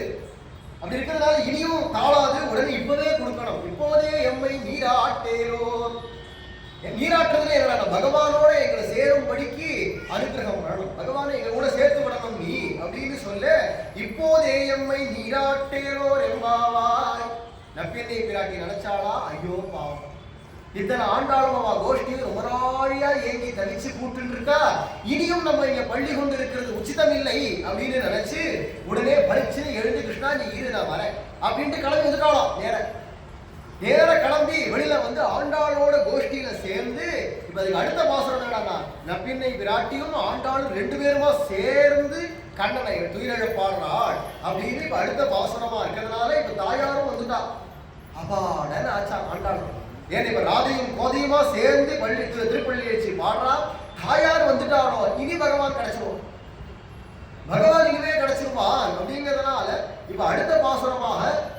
நற்பின்னையாகிய ராதா பிராட்டியும் ஆண்டாளா இருக்கக்கூடியதான கோதா பிராட்டியும் ரெண்டு பேருமா சேர்ந்து கண்ணபிரான துயிலழ பாடுறா. கண்ணன் அப்படியே ஏகாந்தமா பள்ளி கொண்டு இருக்கான். அப்படி இருக்கிறதுனால அவனை கூப்பிடுறா. ஏற்ற கலங்கள் எதிர் பொங்கி நீ தளிப்ப மாற்றாதே பால் சொரியும் வள்ளல் பெரும் பசுக்கள் ஆற்றப்படைத்தான் மகனே அறிவுராய் ஊற்றமுடையாய் பெரியாய் உலகினில் தோற்றமாய் நின்ற சுடரே துயிலழாய் மாற்றார் உனக்கு வரிதுளைந்தும் வாசற்களாற்றாது வந்தொன் அடிபணியுமா போலே போற்றியாம் வந்தோம் புகழ்ந்தேலோர் எம்பாவாய். ஏற்ற கலங்கள் எதிர் பொங்கி மீதளிப்ப. இந்த பாசுரத்துல நந்தகோபருடையதான கண்ணனுடைய அப்பா நந்தகோபருடையதான பெருமையை சொல்லி அவனுடையதான திருமகனே அப்படி கூப்பிடுறான். தயரதந்தன் அது சொல்றாங்க, தயரதந்தன் செல்வனே அப்படின்னு ஆழ்வார் சொல்றதுபடி தசரதராஜனுடையதான புத்திரனான ராமா அப்படின்னு கூப்பிட்டா பகவான் சந்தோஷமா இருக்கும். விருந்த ராமன்னு சொல்றதை காட்டிலும் அப்பாவை சொல்லி சொல்றது ஒரு சந்தோஷம் பகவானுக்கு. அது மாதிரி இங்க என்ன சொல்றாங்க, ஏற்ற கலங்கள் எதிர்பொங்கி மீதளிப்பன், இதெல்லாம் நந்தகோபருடையதான பெருமை. நந்தகோபர் தான் ஆற்றப்படைத்தான் அப்படின்னு ஆண்டாள் சொல்றான். அவனுடையதான மகனே நப்பின்னைக்கு ஆகக்கூடியதான ராதா பிராட்டிக்கும் அந்த நந்தகோபருடையதான பெருமையை சொல்லி அவருடையதான மருமகளா இருக்கக்கூடியவனே சொன்னாதான் முடிக்குமா. கிருஷ்ணனுக்கும் சரி நப்பின்னைக்கும் சரி ரெண்டு பேருக்குமே அந்த நந்தகோபருடையதான சம்பந்தம் அவ்வளவு ஆசையா இருக்கு. அப்படி இருக்கிறதுனால அந்த நந்தகோபருடையதான பெருமைகளை சொல்றா. ஏற்ற கலங்கள், ஏற்றனை எடுத்துன்னு போய் வைக்கிற எத்தனை குடங்கள் கொண்டு வராலோ அத்தனை குடங்களையும், கலங்கள்னா பாத்திரங்கள், குடம்னு அர்த்தம், அத்தனை கலங்களையும் அப்படியே நினைச்சிருமா பாலால. அந்த பசுமாடுகள்லாம் பசுமாடுகளுடையதான சமிருத்தியை அவைகளுடையதான பூர்த்தியை சொல்லிட்டு வரா. இதுல எத்தனை குடங்கள்னு கணக்கு கிடையாது. வைக்கிற குடங்களெல்லாம் நிரம்பிடுவோம். எத்தனை குடங்கள் கொண்டு வந்தாலும் அத்தனையும் நிறைஞ்சி நிறைஞ்சி பொங்கி வழியும்படிக்கு ஏற்ற கலங்கள் எதிர் பொங்கி மீதளிப்ப. அந்த பசுமாடுகளுடையதான அந்த மடியில கொண்டு போய், அந்த காம்புல கொண்டு போய் கையை அப்படி ஒரு தடவை வச்சாச்சுன்னா போருமா, அது தானா பால் சொரிஞ்சுட்டே இருக்குமா. அந்த சொரிகிற பால்ல வைக்கிற குடங்கள் எல்லாம் நிறைஞ்சு வேணும். அது ஆயிரக்கணக்கான குடம் கொண்டு வந்தாலும் ஒரு கால் இனிமே வீட்டுல குடம் காலி அப்படிங்கிறது வேணா குறையா இருக்கலாமே தவிர பால் இடத்துல, மாட்டு இடத்துல பால் காலிங்கிறது குறை கிடையாது. வேறுபட்டதான எத்தனை குடங்கள் வரட்டுமே. ஒரு கால் குடங்கள் எல்லாம் விட்டுட்டு மண் குடங்களோ இல்ல பாத்திரங்களோ எல்லாத்தையும் விட்டுட்டு கடலை கொண்டு வந்து வச்சா என்ன பண்ணணும், கடலையே நினைச்சிடணும். ஒரு பீச்சில் ஒரு தடவை அப்படி மடியில பிடிச்சி கையை வச்சாச்சுன்னா அந்த ஒரு பீச்சில் கடலையே நிரப்பிடுவாம். அவ்வளவு பால் சமிருத்தியாக உடையதான பசுமாடுகள். இதெல்லாம் எப்படி இப்படி எப்படி இப்படி வள்ளலா இப்படி எல்லாம் ஆயிருக்கு அப்படின்னா எல்லாம் சங்கத்தினால ஏற்பட்டதாகலாம். யாரோட சேர்றோமோ அதுக்கேற்றா போல தானே நம்மளும் இருப்போம். நல்ல மனம் உள்ளதொன்றை நன்னி இருப்பதற்கு நல்ல மனம் உண்டாம்னா, நல்ல வாசனையான மல்லிகை புஷ்பத்தோட சேர்றோம் நாரும் வணக்கம். அதே துர்கந்தம் வீசக்கூடியதான வஸ்துக்களோட சேர்ந்தோமானா நாத்த அடிக்கும் அந்த வஸ்து. அத மாதிரி இப்ப பசுமாடுகள்லாம் யாரால வளர்க்கப்பட்டதுனால, கிருஷ்ணனால வளர்க்கப்பட்டது. கண்ணன் தன் கையால தொட்டு தொட்டு அதை அந்த மாட்டு கண்ணினுடைய பேரை சொல்லுவாங்க. ஹரிணி, ஏ ஹரிணி, ஏ லக்ஷ்மி அப்படின்னு ஒன்று தடவை கொடுப்பான். இப்படி தடவுவான், அப்படி தடவுவான், இப்படி கட்டிப்பான், அப்படி முத்தம் கொடுப்பான், கொஞ்சுவான் அந்த பசுமாடுகளை. அப்படி இருக்கிறதுனால கண்ணனால அவருடைய அவன் தொட்டு தொட்டு வளர்ந்த மாடுகள், அவன் ஊதக்கூடியதான அந்த புல்லாங்குழல்லேருந்து வரக்கூடிய நாதத்தை கேட்டு கேட்டே வளர்ந்த பசுமாடுகள். அவன் நின்றுட்டு இருந்தான்னா அவன் நிக்க செய்வே கிருஷ்ணன் ஒரு திருவடி அப்படி வச்சுட்டு மற்றொரு திருவடி அப்படி மாத்தி வச்சுப்பான். அதே கிருஷ்ணனுடையதான ஒரு தன்மையை, நிக்கிற அழகே அப்படியே ஒரு திருவடியை ஊன்றி ஒரு திருவடி அப்படி மாத்தி வச்சுப்பான் இல்லையா. அப்படி அதை மாத்தி வச்சுட்டதான திருவடியில உள்ளங்கால் இருக்கே அதை அப்படியே நக்குமா நாக்கால். இந்த சரணாமிருதத்தை குடிச்சு அவனுடைய வேணுகானமா இருக்கக்கூடியதான அமிர்தத்தையே சாப்பிட்டு அவனுடைய முதுகுலையே ஒராசி தேய்ச்சிக்குவோம். ஏன்னா புல்லுகள்லாம் மேயும் பொழுது அதுக்கு உடம்புல அரிப்பு ஏற்படும். பச்சை புல் சாப்பிடும் பொழுது அதுக்கு உடம்புல அரிப்பு தனவு எடுக்கும். அதுக்காக மேய்ச்சல் இடங்கள்லாம் சொரிகள் அப்படின்னு ஒரு கல்லை நெட்டு வச்சிருப்பா. அந்த மாடுகள்லாம் எங்க அரிக்கிறதோ அங்க நல்லா சர சர சர சரன்னு சொரிஞ்சுக்கும். அப்போ இந்த பசுமாடுகள்லாம் பிருந்தாவனத்துல இருக்கக்கூடிய பசுமாடுகளுக்கெல்லாம் என்னடா அரிப்பு வந்ததுன்னா அதெல்லாம் எங்க போய் சொரிஞ்சுக்கும் தான், கிருஷ்ணன் மேலதான் சொரிஞ்சுக்குவோம். இவன் தான் சொரிகள். ஆனா அந்த கல்லுக்கு உணர்ச்சி கிடையாது. அந்த கல்லுக்கு உணர்ச்சி இருக்காது. இந்த பசுமாட்டுக்கு தான் அது சௌக்கியமே தவிர அந்த கல்லுக்கு சௌக்கியம் கிடையாது. இங்கே கிருஷ்ணனுக்கும் போக்கியமா இருக்கும். அப்பா அப்படிமா நல்லா சொல்லிச்சுக்கோ. வீடு நல்லா அதுக்கேற்ற மாதிரி அனுகூலமா காட்டுவான். கிருஷ்ணனுக்கு அரிப்பு வந்து அவன் போய் நல்லா சரசரன்னு அது மேல தேய்ச்சிப்பான். அது நின்று காட்டும். அப்படி சில சமயத்துல கிருஷ்ணனுக்கு ரொம்ப அரிக்கிறதுன்னா ரொம்ப நேரத்துல அரிக்கிறது நக்கி விடு அப்படின்னா வந்து நக்குமா அது நல்லா நாக்கு சொரசரம் இருக்குமா, நக்கி கொடுக்குமா. இங்க அரிக்கிறது அங்க அரிக்கிறதுன்னு காட்டுச்சா அப்படியே பார்த்து பார்த்து நக்கி கொடுக்கும். அப்படி இருக்கிறதுனால நல்லா அது இவன் வந்து சொரிஞ்சு விடுவான். அது இதுக்கு இவனுக்கு சொரிஞ்சு விடும். இவன் அது மேல போய் உட்காந்து தேய்ச்சிப்பான். அது மாடுகள்லாம் வந்து கிருஷ்ணன் மேல உராசிக்கும். அப்படி வளர்ந்ததான பசுக்கள் இல்லையா. அவ கிருஷ்ணனுடையதானே பழகி அவனாலே வளர்க்கப்பட்டு அவனே வந்து தண்ணி காட்டுறதும் அவனே மாடெல்லாம் குளிப்பாட்டுறதும் அப்படி வளர்த்திருக்கான் ஒரு பசுமாடு. காவஸ்ய கிருஷ்ண முக நிர்கத வேணு கீத பீயூஷ முக்த விதகர்ண புகை பிபஞ்சா. அந்த மாடுகள்லாம் வேணுகீதத்தை கேட்டு கேட்டு அங்கேயிருந்து கண்ணன் அப்படி பூதரா புல்லாங்குழல்னு அந்த ரெண்டு காதுகளையும் கரப்பா வச்சுட்டு அப்படி திரும்பி பார்க்கணும். எங்கேருந்து கிருஷ்ணன் ஊதராம புல்லாங்குழல் அப்படி திரும்பி பார்க்குமா. அவங்க அங்கேருந்து பார்த்து அந்த நாதம் வர இடத்துலேருந்து பார்த்துட்டே இருக்குவான். கறவையின் கணங்கள் கால் பரப்பிட்டு கவிழ்ந்து இறங்கி செவியாட்டைகள்ல வேணார் பெரியாழ்வார் அப்படியே கவிழ்ந்து இந்த புல்லு மேய்கிறத கூட விட்டுட்டு அப்படியே பார்க்கும். அந்த கிருஷ்ணனையே பார்த்துட்டு இருக்குமா. அது காதை ஆட்டணுங்கிறது கூட இருக்காது. வாழை ஆட்டிகிட்டே இருக்கும். வாழை ஆட்டிகிட்டே இருக்கும். காதை மடமட ஆட்டிகிட்டே இருக்கும். ஏன்னா ஈ வைக்கும். அது அதுக்கு அவஸ்தையா இருக்குமா இருக்கிறதுனால அந்த ஈ கொசு போன்றவர்கள்லாம் அது மாட்டுக்குன்னு ஒரு ஈ இருக்கும். அந்த ஈ வந்து நம்மளெல்லாம் கடிச்சிட்டு ரத்தமே கொட்டிடும். அவ்வளோ பயங்கரமா கடிக்கும். இவ்வளோ பெருசுக்கு இருக்கும் அந்த ஈக்கள்லாம். அத மாதிரியான ஈக்கள்லாம் வந்து கடிக்கும் பொழுது அது காதை ஆட்டுறதோ வாழை ஆட்டுறதோ பண்ணணுமேனா எதுவுமே பண்ணாதான் அப்படியே இருக்கும். ஏன் சரீர நிலவு இல்லை. அப்படி கிருஷ்ணனுடைய வேணுகீதத்தை கேட்டு வளர்ந்ததான பசுக்களா இருக்கிறதுனால இவனோட வள்ளல் மாலிருஞ்சோலை மணாளனா. அப்படி வள்ளலா இருக்கக்கூடியதான தன்மை கிருஷ்ணனுக்கு இருக்கிறதுனால அவனோட பழகி அவனால வளர்க்கப்பட்டு அவனையே உரசி இந்த பசுமாடுகளுக்கும் அந்த வள்ளல் தன்மை வந்துருத்தா இவைகளே வள்ளல் பெரும் பசுக்களா இருக்கு. ஆகையினால அப்பேற்பட்டதான பசுக்கள் ஏற்ற கலங்கள் எதிர்பொங்கி மீதளிப்ப மாற்றாதே ஒரு இல்ல இனிமே என்கிட்ட பால் இல்லை அப்படின்னு பேசாதான். அது மட்டும் இல்ல, கை விரிக்காது மட்டும் இல்ல, யார் வந்தாலும் சுலபமா கிடைச்சிடும். பகவானுடைய சபாவம் அது எஜ்ஜாதியோ யாதுசஹா யத்ஸ்வபாவஹ பாதச்சாயாம் சம்ஸ்ருதோ யோபி கோபி தஜ்ஜாதியஹ தாதுசஸ் தத்ஸ்வபாவஹ சிஷ்யத்தேனம் சுந்தரோ வத்சலத்வாத்னு கூறத்தாழ்வான் நம்ம அழகரை பத்தி சொல்றாங்க. நீ எந்த ஜாதியாரு, உனக்கு எந்த விதமான பழக்க வழக்கங்களா இருக்கட்டும், உன்னுடைய குணங்கள் எப்படிப்பட்டதா கூட இருக்கட்டும், அதை பத்தி கவலை இல்லை. என்கிட்ட பக்தி பண்றியோ இல்லையோ, இப்ப நான் என்ன பண்ணுவேன்னா தன் ஜாதியா, நீ என்ன ஜாதியோ அதே ஜாதி தான் நான்.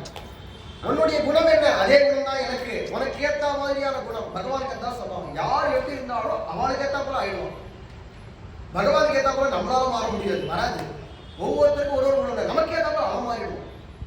அப்படி இருக்கிறதுனால தஜ்ஜாதியா, அந்த ஜாதி தாதிருஷா தத் ஸ்வபாவஹ, அவனுடைய குணம், அவனுடைய குலம் இல்ல அவனுடைய தன்மைகள், அவனுடைய பழக்க வழக்கங்கள் என்னென்ன இருக்கோ அதுக்கேற்றவன தான் மாறிடுவோம். நம்ம அழகர் அப்படிதானே இருக்கார். ஏன்டா சுந்தரோ வத்சலத்துவம் வாத்சல்யம். ஒரு தாய்க்கு தாய் பசுமாடு இருக்குன்னா அது கன்று போட்டதுன்னு வச்சுக்கோமே, அந்த கன்றுக்குட்டி என்ன பண்ணும், நல்லா நடக்க வந்து 2 நாள் 3 நாள் ஆயிடுச்சுன்னு வச்சுக்கோமே, அப்புறமா ஆகாக அது என்ன நல்லா ஓடி ஆடி விளையாடணும்னு தினம் விட்டுக்கும் உடம்பெல்லாம். இந்த கன்றுக்குட்டி பாஞ்சுன்னு துள்ளிட்டு ஓடும். பின்னங்காலால பூமியை குத்தி எம்பி குதிச்சு பாஞ்சு வாழை தூக்கிட்டு ஓடும் பொழுது இந்த தாய் மாடு இருக்கு பாருங்க, தாய் மாடு அந்த கன்றுக்குட்டியை அனுசரிக்காது. கன்றுக்குட்டி பிடிக்கிட்டு ஓடும், தாய் மாடு அப்படின்னு உரிமைண்டே அங்கேருந்து பின்னாடியே ஓடும். அது எப்படி ஓடுறதோ அதுக்கு சரியா படக்குன்னு அது நின்றுதுன்னா இதுவும் 5 வருஷம் நிற்கும். அது ஓடுதுன்னு பின்னாடியே இது ஓடும். அதான் கன்றுக்குட்டியை அனுசரிச்சு எப்படி தாய் பசு போகுதோ அத மாதிரி பக்தன் எப்படி போறானோ அவனுக்கு அனுசரிச்சு அவன் பாவத்துக்கு அவனுடைய குணத்துக்கு அனுசரிச்சு தான் தன்னை மாற்றிட்டு பகவான் பழகுவானாம். அத மாதிரியான சுபாவமாக பகவான் இருக்கான் இல்லையா. அதனாலதான் சொல்றார் தஜ்ஜாதியா தாதிருஷா. நீ வேணுவனா நானும் வேணும், நீ பிராமணனா நானும் பிராமணன் தான், நீ க்ஷத்ரியனா நான் க்ஷத்ரியன், அவளுக்கு ஏத்த மாதிரி ஆகி உன்னுடைய குணம் என்ன சாத்வீகமான குணமா, நான் உன் கூட சாத்வீகமா இருப்பேன். ஆடுன்னு உனக்கு சரியா நானும் ஆடுன்னு ஆடு. அவனுக்கு வராத கலை கிடையாது, எல்லாம் பண்ணுவான். நீ கள்ளனா நானும் கள்ளன் அப்படி நிற்பார். நேரம் வந்து அப்படி தோல்ல ஒரு முட்டு முட்டி என்ன சோக்கியமா இழுந்து நிற்பார். நல்லா சித்ரா பௌர்ணமி வருஷத்துல கண்களா காட்சியா பார்த்து எல்லாம் நம்ம மதுரையை போல, நம்ம இந்த அழகர் கோவில் வட்டாரத்தை போல பாக்கியசாலிகள் இன்னொருத்தர் கிடையாதுங்க. பிருந்தாவனமே போனாலும் அது மாதிரி வராது. இதுவே ஒரு பிருந்தாவனம் தான். சுவாமி பெரியாழ்வார் ஆண்டாளுமா சேர்ந்து இதெல்லாம் பிரகடனம் பண்ணி காமிச்சு கொடுத்துருக்கா. இதுவே ஒரு பிருந்தாவனம். இந்த மதுரை தான் மதுரை. இங்க இருக்கக்கூடியதான கூடலழக பெருமாள் தான் ஆதிகேசவன். இங்க இருக்கக்கூடியதான மதன கோபாலன்றோமே இந்த சன்னதி, இதை பத்தி பல பேர் பல விதமா சொல்லுவாங்க. உண்மையா பார்த்தா இதுதான் கம்சனுடையதான ஜெயிலாக இருந்த இடம். இங்கதான் பகவான் தோன்றின இடம். அதனாலதான் இந்த இடத்துல பார்த்தேன்னா மூலமூர்த்தியே சங்க சக்கரத்தோட இருக்கும், துல்லாங்களோட இருக்கும். சமபுதம் பாலகம் அம்புஜேக்கணம் சதுர்புஜம் சங்க கதாயுதாயுதம் சங்க சக்கராதி ஆயுதங்களோட தேவை வசுதேவாளுக்கு தோன்றின ரூபம் தான் இங்க உள்ள இருக்காரு மூலஸ்தானத்தில். அப்படி இருக்கிறனால இதுதான் ஜெயிலாக இருந்த இடம். இங்கதான் வசுதேவ தேவிகளாக இருந்த இடம். அங்க இருக்கக்கூடியதான அழகர் மலை தான் கோவர்தன மலை. திருக்கோஷ்டியூர் தான் கோகுலம், நந்த கிராமம், நந்த வாழ்ந்த இடம். பிற்காலத்துல அந்த இடத்துல இருந்து மாறி இங்க வந்துட்டாளா நந்தகோபன். புலம்பெயர்ந்து இங்க வந்து அழகர் மலை சாரல்ல இங்க இருக்கக்கூடியதான கிராமங்கள்லாம் இங்க பாருங்க எல்லாம் பட்டி பட்டின்னு தான் பேர் இருக்கும் கிராமங்களுக்கெல்லாம். பட்டி தொட்டி இதெல்லாம் என்னடானா ஆடு மாடுகள் வச்சு வாழக்கூடியவர்கள், ஆடு மாடுகள் நிறைய இருக்கிற இடங்கள் எதுவோ அதெல்லாம் பட்டி தொட்டின்னு தமிழ்ல பேர். இந்த வட்டாரம் கூட பார்த்துக்கலாம், எல்லாம் பட்டி தொட்டியா தான் இருக்கும்.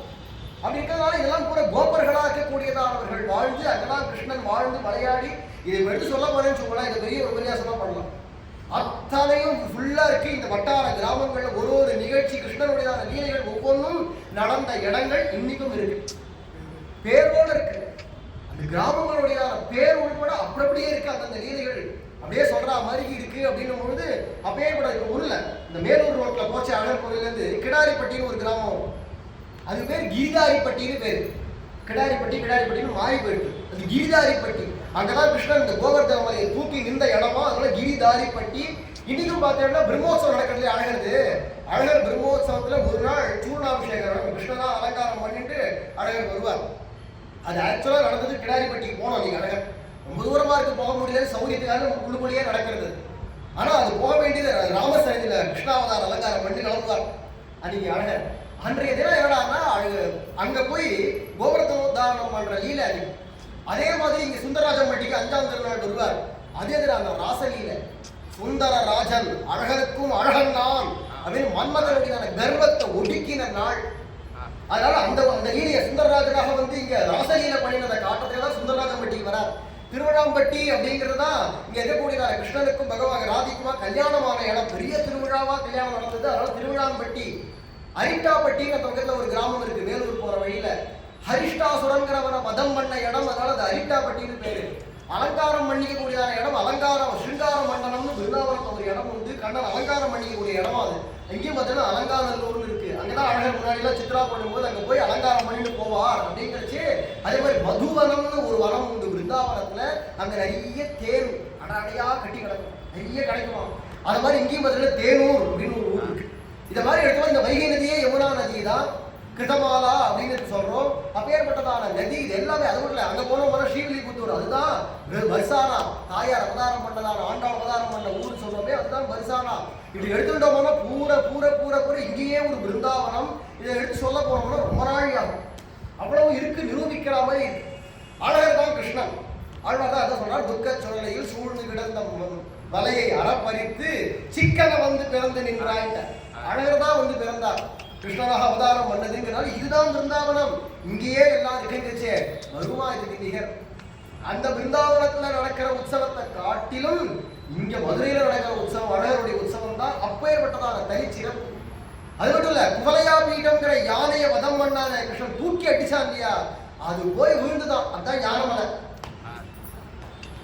அந்த யானையுடைய உடம்பு மாதிரி அது இன்னொரு கதை உண்டு. ஒரு அசுரம் யானை ஒரு அசுரம் வந்தா அவனை வதம் பண்ணார் அப்படிங்கிறது இருக்கு. ஆனா அந்த மலை அடிவாரத்துல அது நடந்தது. ஆனா அந்த மலையா இருக்கிறது எதிராக குவலையா பீடம்ங்கிற யானையுடைய உடம்பு தான் கிடக்கு. இங்க மதுரையில இங்க வந்து தூக்கி அடிச்சது அங்க போய் விழுந்து கிடக்கு. இப்ப மீனாட்சி அம்மன் கோவில்னு சொல்றோமே, அதான் ராஜபவனம், அரண்மனை, கம்சனுடைய அரண்மனையா இருந்த இடம். இந்த மாதிரி எடுத்தோம்னா ஒவ்வொரு அதெல்லாம் எப்பயோ நடந்த கதை கிருஷ்ணாவதாரத்துல இங்க நடந்தது. அப்படி இருக்கிறதுனால இது அத்தனையுமே இங்கேயே ஒரு பிருந்தாவனத்தை காட்டி கொடுக்குறா. அப்பேற்பட்டதான இருக்கச்சே அந்த பிருந்தாவனத்துல பகவான் எங்க பார்த்தாலும் அவனால வளர்க்கப்பட்ட பசுமாடுகள்ல கேட்பானே. எப்பேற்பட்டதான வளர்ப்பு அந்த பகவான். அதே கிருஷ்ணன் தானே அழகரார். அழகருடையதான குணங்கள் எல்லாம் கிருஷ்ணன் பார்க்கலாம். அதே குணம் கண்ணனோட பழகி பழகி இந்த பசுமாடுகளுக்கு வந்திருக்கா. வள்ளல் பெரும் பசுக்களாக இருக்கு. அதனால என்னடா கிருஷ்ணன் எப்படி ஆளுக்கு ஏற்ற போல தாம் மாறிப்பான் இல்லையா, யார் வராளோ அவளுக்கு ஏற்ற மாதிரி தாம் மாறிப்பான்றது இருக்கு இல்லையா. இந்த பசுமாடுகள் கிட்ட யார் வராளோ அவளுக்கு ஏற்ற மாதிரி இது மாறிக்குமா. அங்கே ஒரு சின்ன 2 வயசு குழந்தை போச்சுன்னா அது வரது குழந்தைங்கிறத தெரிஞ்சுட்டு அதுக்கு ஏற்றா போல பேசாம நிற்கும். அந்த குழந்தை பால் கறக்கிறதுக்கு நேரம் மடியில போச்சுன்னா அப்படியே காலை கூட அசைக்காதான் அப்படியே நிற்குமா. பால் ஆட்டாது, கால் அசைக்காதே. அந்த குழந்தை பயந்துட போகுது, அதுக்கு ஒரு கஷ்டம் வந்துடக்கூடாதுன்ட்டு அந்த குழந்தை வந்தா இல்ல பாட்டி வந்தா இல்ல மாமி வந்தா இல்ல பொண்ணு வந்தா இல்ல பையன் வந்தா யார் வராலும் அவளுக்கு ஏற்றா போல தன்னுடைய குணங்களை மாற்றிட்டு அவளுக்கு அனுகூலமாக பாலை கொடுக்குமா.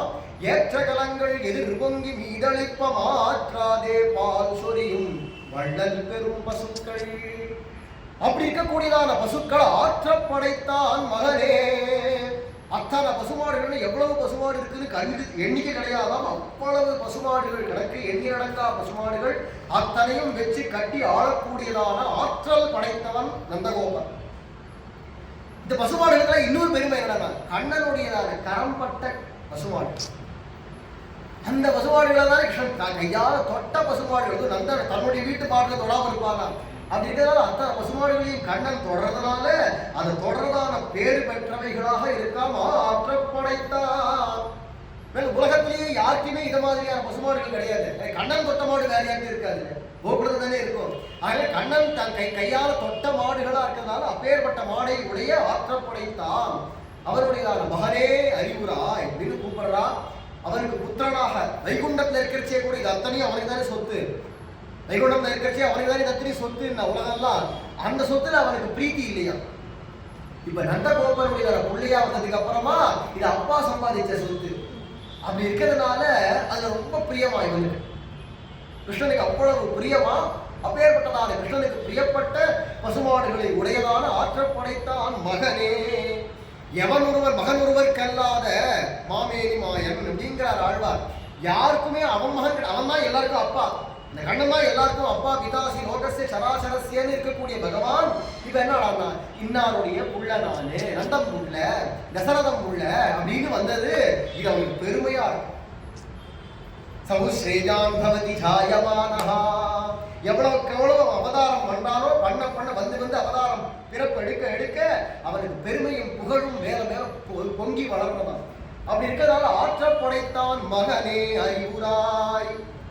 நீ எப்பேற்பட்டவன்? ஊற்றமுடையாய் பெரியாய்.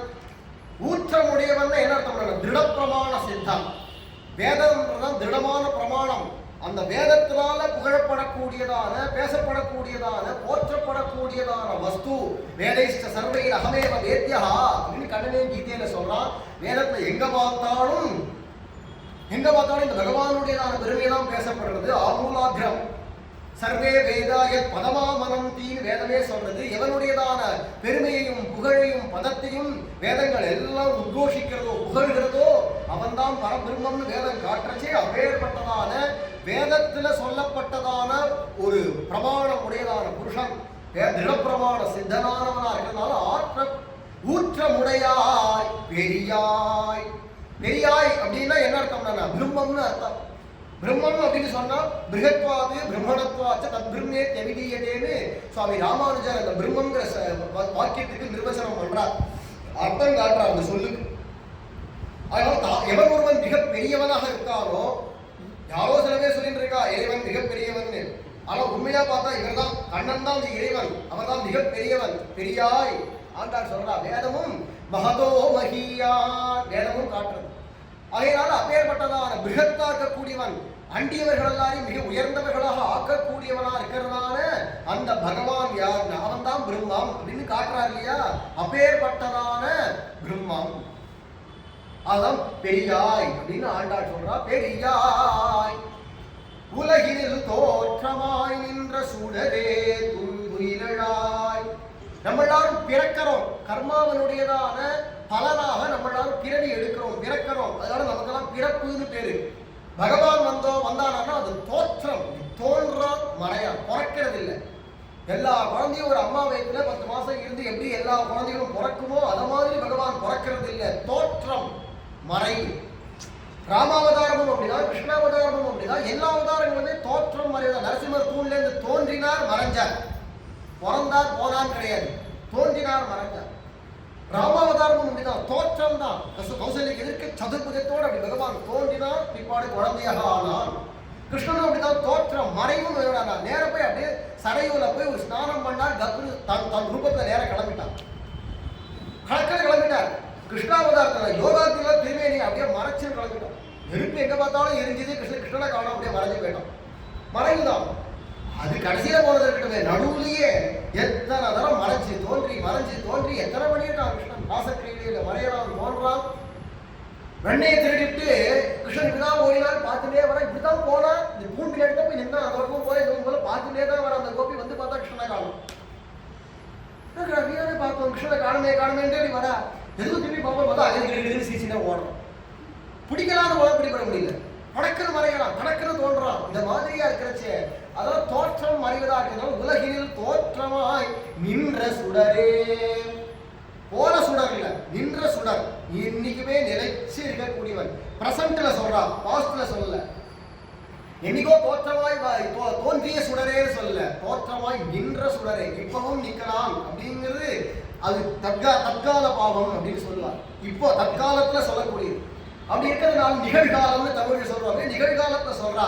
அப்படி இருக்கக்கூடியதானதா இருக்கிறதுனால அப்பேற்பட்டதான திவ்யமான திருமேனி உடையவன் அவதாரம். பிராகிருதம் கிடையாது, அப்ராகிருதமான சரீரம். அப்படி இருக்கிறதுனால அப்பேற்பட்டதான தோற்றமாய் நின்ற சுடரே, நிலைவரம் நில பலபிறப்பாய் ஒளிவர் முழு நலம் அப்படின்னு ஆழ்வார் சொல்றாரு. அப்பேற்பட்டதான திவ்யமான ஜோதிர்மயமான சுடரா இருக்கக்கூடியவனாம், அப்பேற்பட்டவனா இருக்கிறதுனால சுடரே துயிலழாய் அப்படின்னு கூப்பிடுறா. மாற்றார் உனக்கு வழி தொலைந்துன் வாசக்கண் ஆற்றாது வந்துன் அடிபணியுமா போலே போற்றியாம் வந்தோம் புகழ்ந்தேலோர் எம்பாவாய். மாற்றார்கள் விரோதிகள் அர்த்தம். பகவானுக்கு யார் விரோதி? அவன் தான் சமோகம் சர்வபூதேஷுங்கிறான். நம்மே துவேஷோஸ்திர பிரியான்னு விருப்பினவா விருப்பு வெறுப்பே எனக்கு கிடையாது, இவன் பிடிச்சவா இவன் பிடிக்காதவா, அத மாதிரியான எந்த பாகுபாடும் எனக்கு கிடையாதே அப்படி கிருஷ்ணனே சொல்றானே. அவன் யார் இவருக்கு மாற்றார் அப்படின்னா, யாரெல்லாம் பக்தாளுக்கு விரோதம் பண்றாளோ அவதான் பகவானுக்கும் விரோதிகள். அதை கண்ணனே காட்டுறான். திஷதன்னம் ந போக்தவ்யம் திஷம் தன்னைவ போஜயேத் பாண்டவான் திஷசே ராஜன் மம பிராணாஹி பாண்டவாஹ. துரியோதனனை பார்த்து சொல்றான் தூதுக்கு போன போது கண்ணன், ஹே துரியோதனா, கிருஷ்ணனை கூப்பிட்டு ஒரு பெரிய விருந்து வச்சிருக்கேன், ஓ விருந்தா, அது அப்படியே போஜனம், அது பிரியப்பட்ட போஜனம் இல்ல, நீ என்ன விரோதி எனக்கு. கிருஷ்ணா நான் உனக்கு சம்பந்தி, நீ எனக்கு சம்பந்தி, நான் என்னப்படா உனக்கு எனக்கு விரோதம் வந்ததுன்னா, பாண்டவான் துஷசே ராஜன், பாண்டவாளை நீ விரோதிக்கிறாய், பாண்டவர்கள் தான் எனக்கு உயிர், மம பிராணாஹி பாண்டவாஹா, எனக்கு உயிரா இருக்கக்கூடியவா என் பக்தாள், அவளை நீ துவேஷிக்கிறாய், அதனால எனக்கு நீ விரோதி, உன் வீட்டில் நான் சாப்பிட மாட்டேன் அப்படின்னு சொன்னாங்க கிருஷ்ணன். பக்தாளுக்கு யார் விரோதம் பண்றாளோ அவதான் பகவானுக்கும் விரோதிகளா இருக்கிறதுனால அப்பேற்பட்டதான மாற்றார் உனக்கு வழி தொலைந்தும் வாசற்கண், உன்கிட்ட தன்னுடைய நான் அப்பேற்பட்டவன் இப்பேற்பட்டவன் அப்படின்னு நான் நமேயம் அப்படின்னு இருந்தவன், வணங்க மாட்டேன் நான் வணங்காமுடி அப்படின்னு இருந்ததான ராவணாதிகள்லாம் கூட என்ன பண்றாங்க கடைசியில அப்படியே வணங்கும் வடிக்கு வலி தொலைந்து பலங்கள்லாம் போய் வந்து ஒரு வாசற்கண் ஆற்றாது வந்து அடிபணியுமா போலே அப்படின்னு உன்னுடையதான பலபராக்கிரமத்துக்கு தோற்று வர அவளுக்கு தான் நீ அனுகிரகம் பண்ணுவியா, உன்னுடையதான கருணையை குணத்தை கண்டு தோற்று வரக்கூடியவா நாங்கள், உன்னுடையதான குணம் இருக்கு இல்லையா அதுக்கு தோற்றவர்கள், அவளாலும் உன்னுடையதான அம்புக்கு தோற்றவா, ஆயுதத்துக்கு பலபராக்கிரமத்துல தோத்து போய் வந்திருக்கா அந்த ராவணாதிகள்லாம் விரோதிகள்லாம், நாங்கள்லாம் உன்னுடைய குணத்துக்கு தோற்று வந்தோம் அப்படின்னு சொல்றா. அப்படி ஆற்றாது வந்தோம் அடிபணியுமா போலே போற்றியாம் வந்தோம், உங்ககிட்ட இருக்கக்கூடியதான பக்தினால அன்புனால உன்னுடையதான குணங்கள் எல்லாத்தையும் பாடி கொண்டு, அது மட்டும் இல்லாம பேர்பட்டதானவனாச்சே கிடைச்சிருக்கக்கூடியதான எங்களுக்கு எல்லாம் வரும் பாக்கியமான வஸ்துவா நீ கிடைச்சிருக்கிறச்சே, அப்போ உனக்கு என்ன எந்த விதமான சிரமமும் வரக்கூடாது. பல்லாண்டு பல்லாண்டு பல்லாயிரத்தாண்டு பல கோடி நூறாயிரம் மல்லாண்டதின் தோள் மணிவண்ணாவும் சேவடி செவ்வி திருக்காப்பு. பெரியாழ்வாருடைய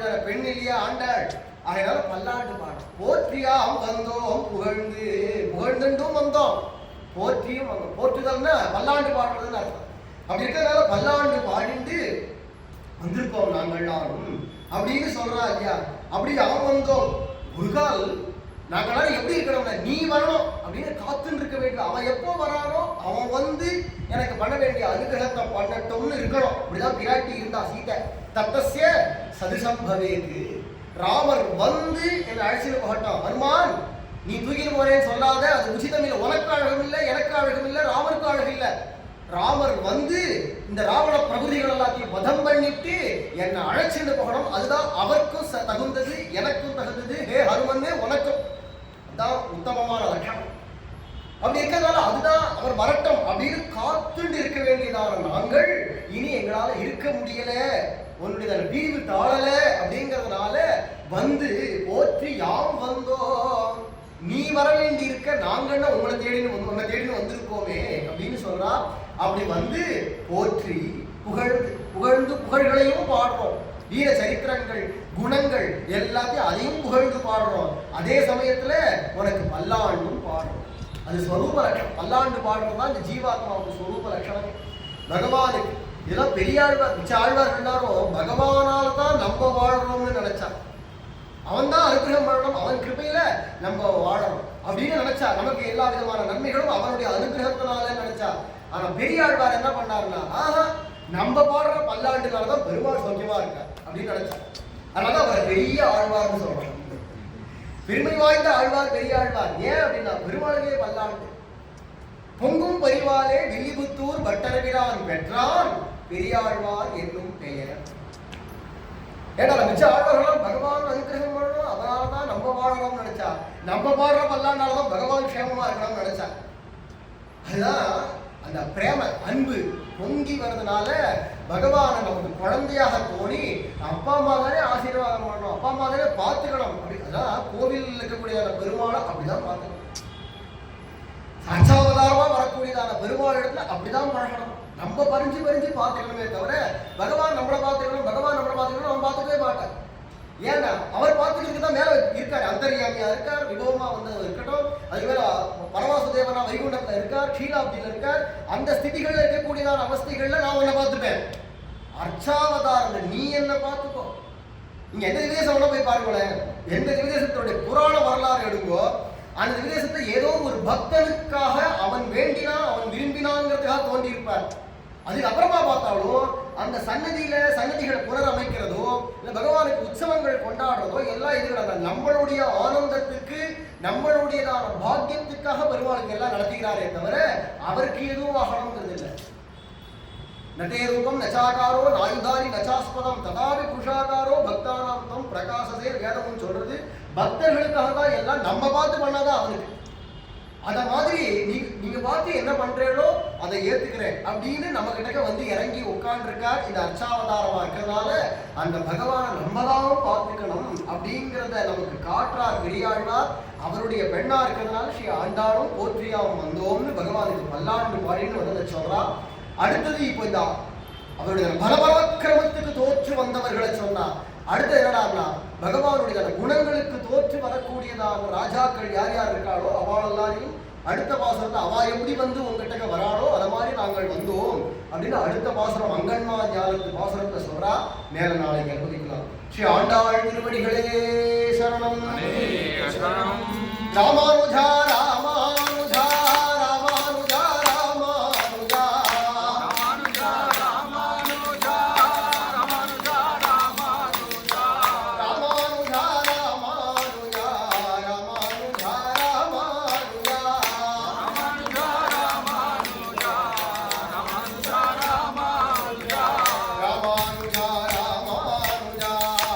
ராமானுஜா ராமானுஜா ராமானுஜா ராமானுஜா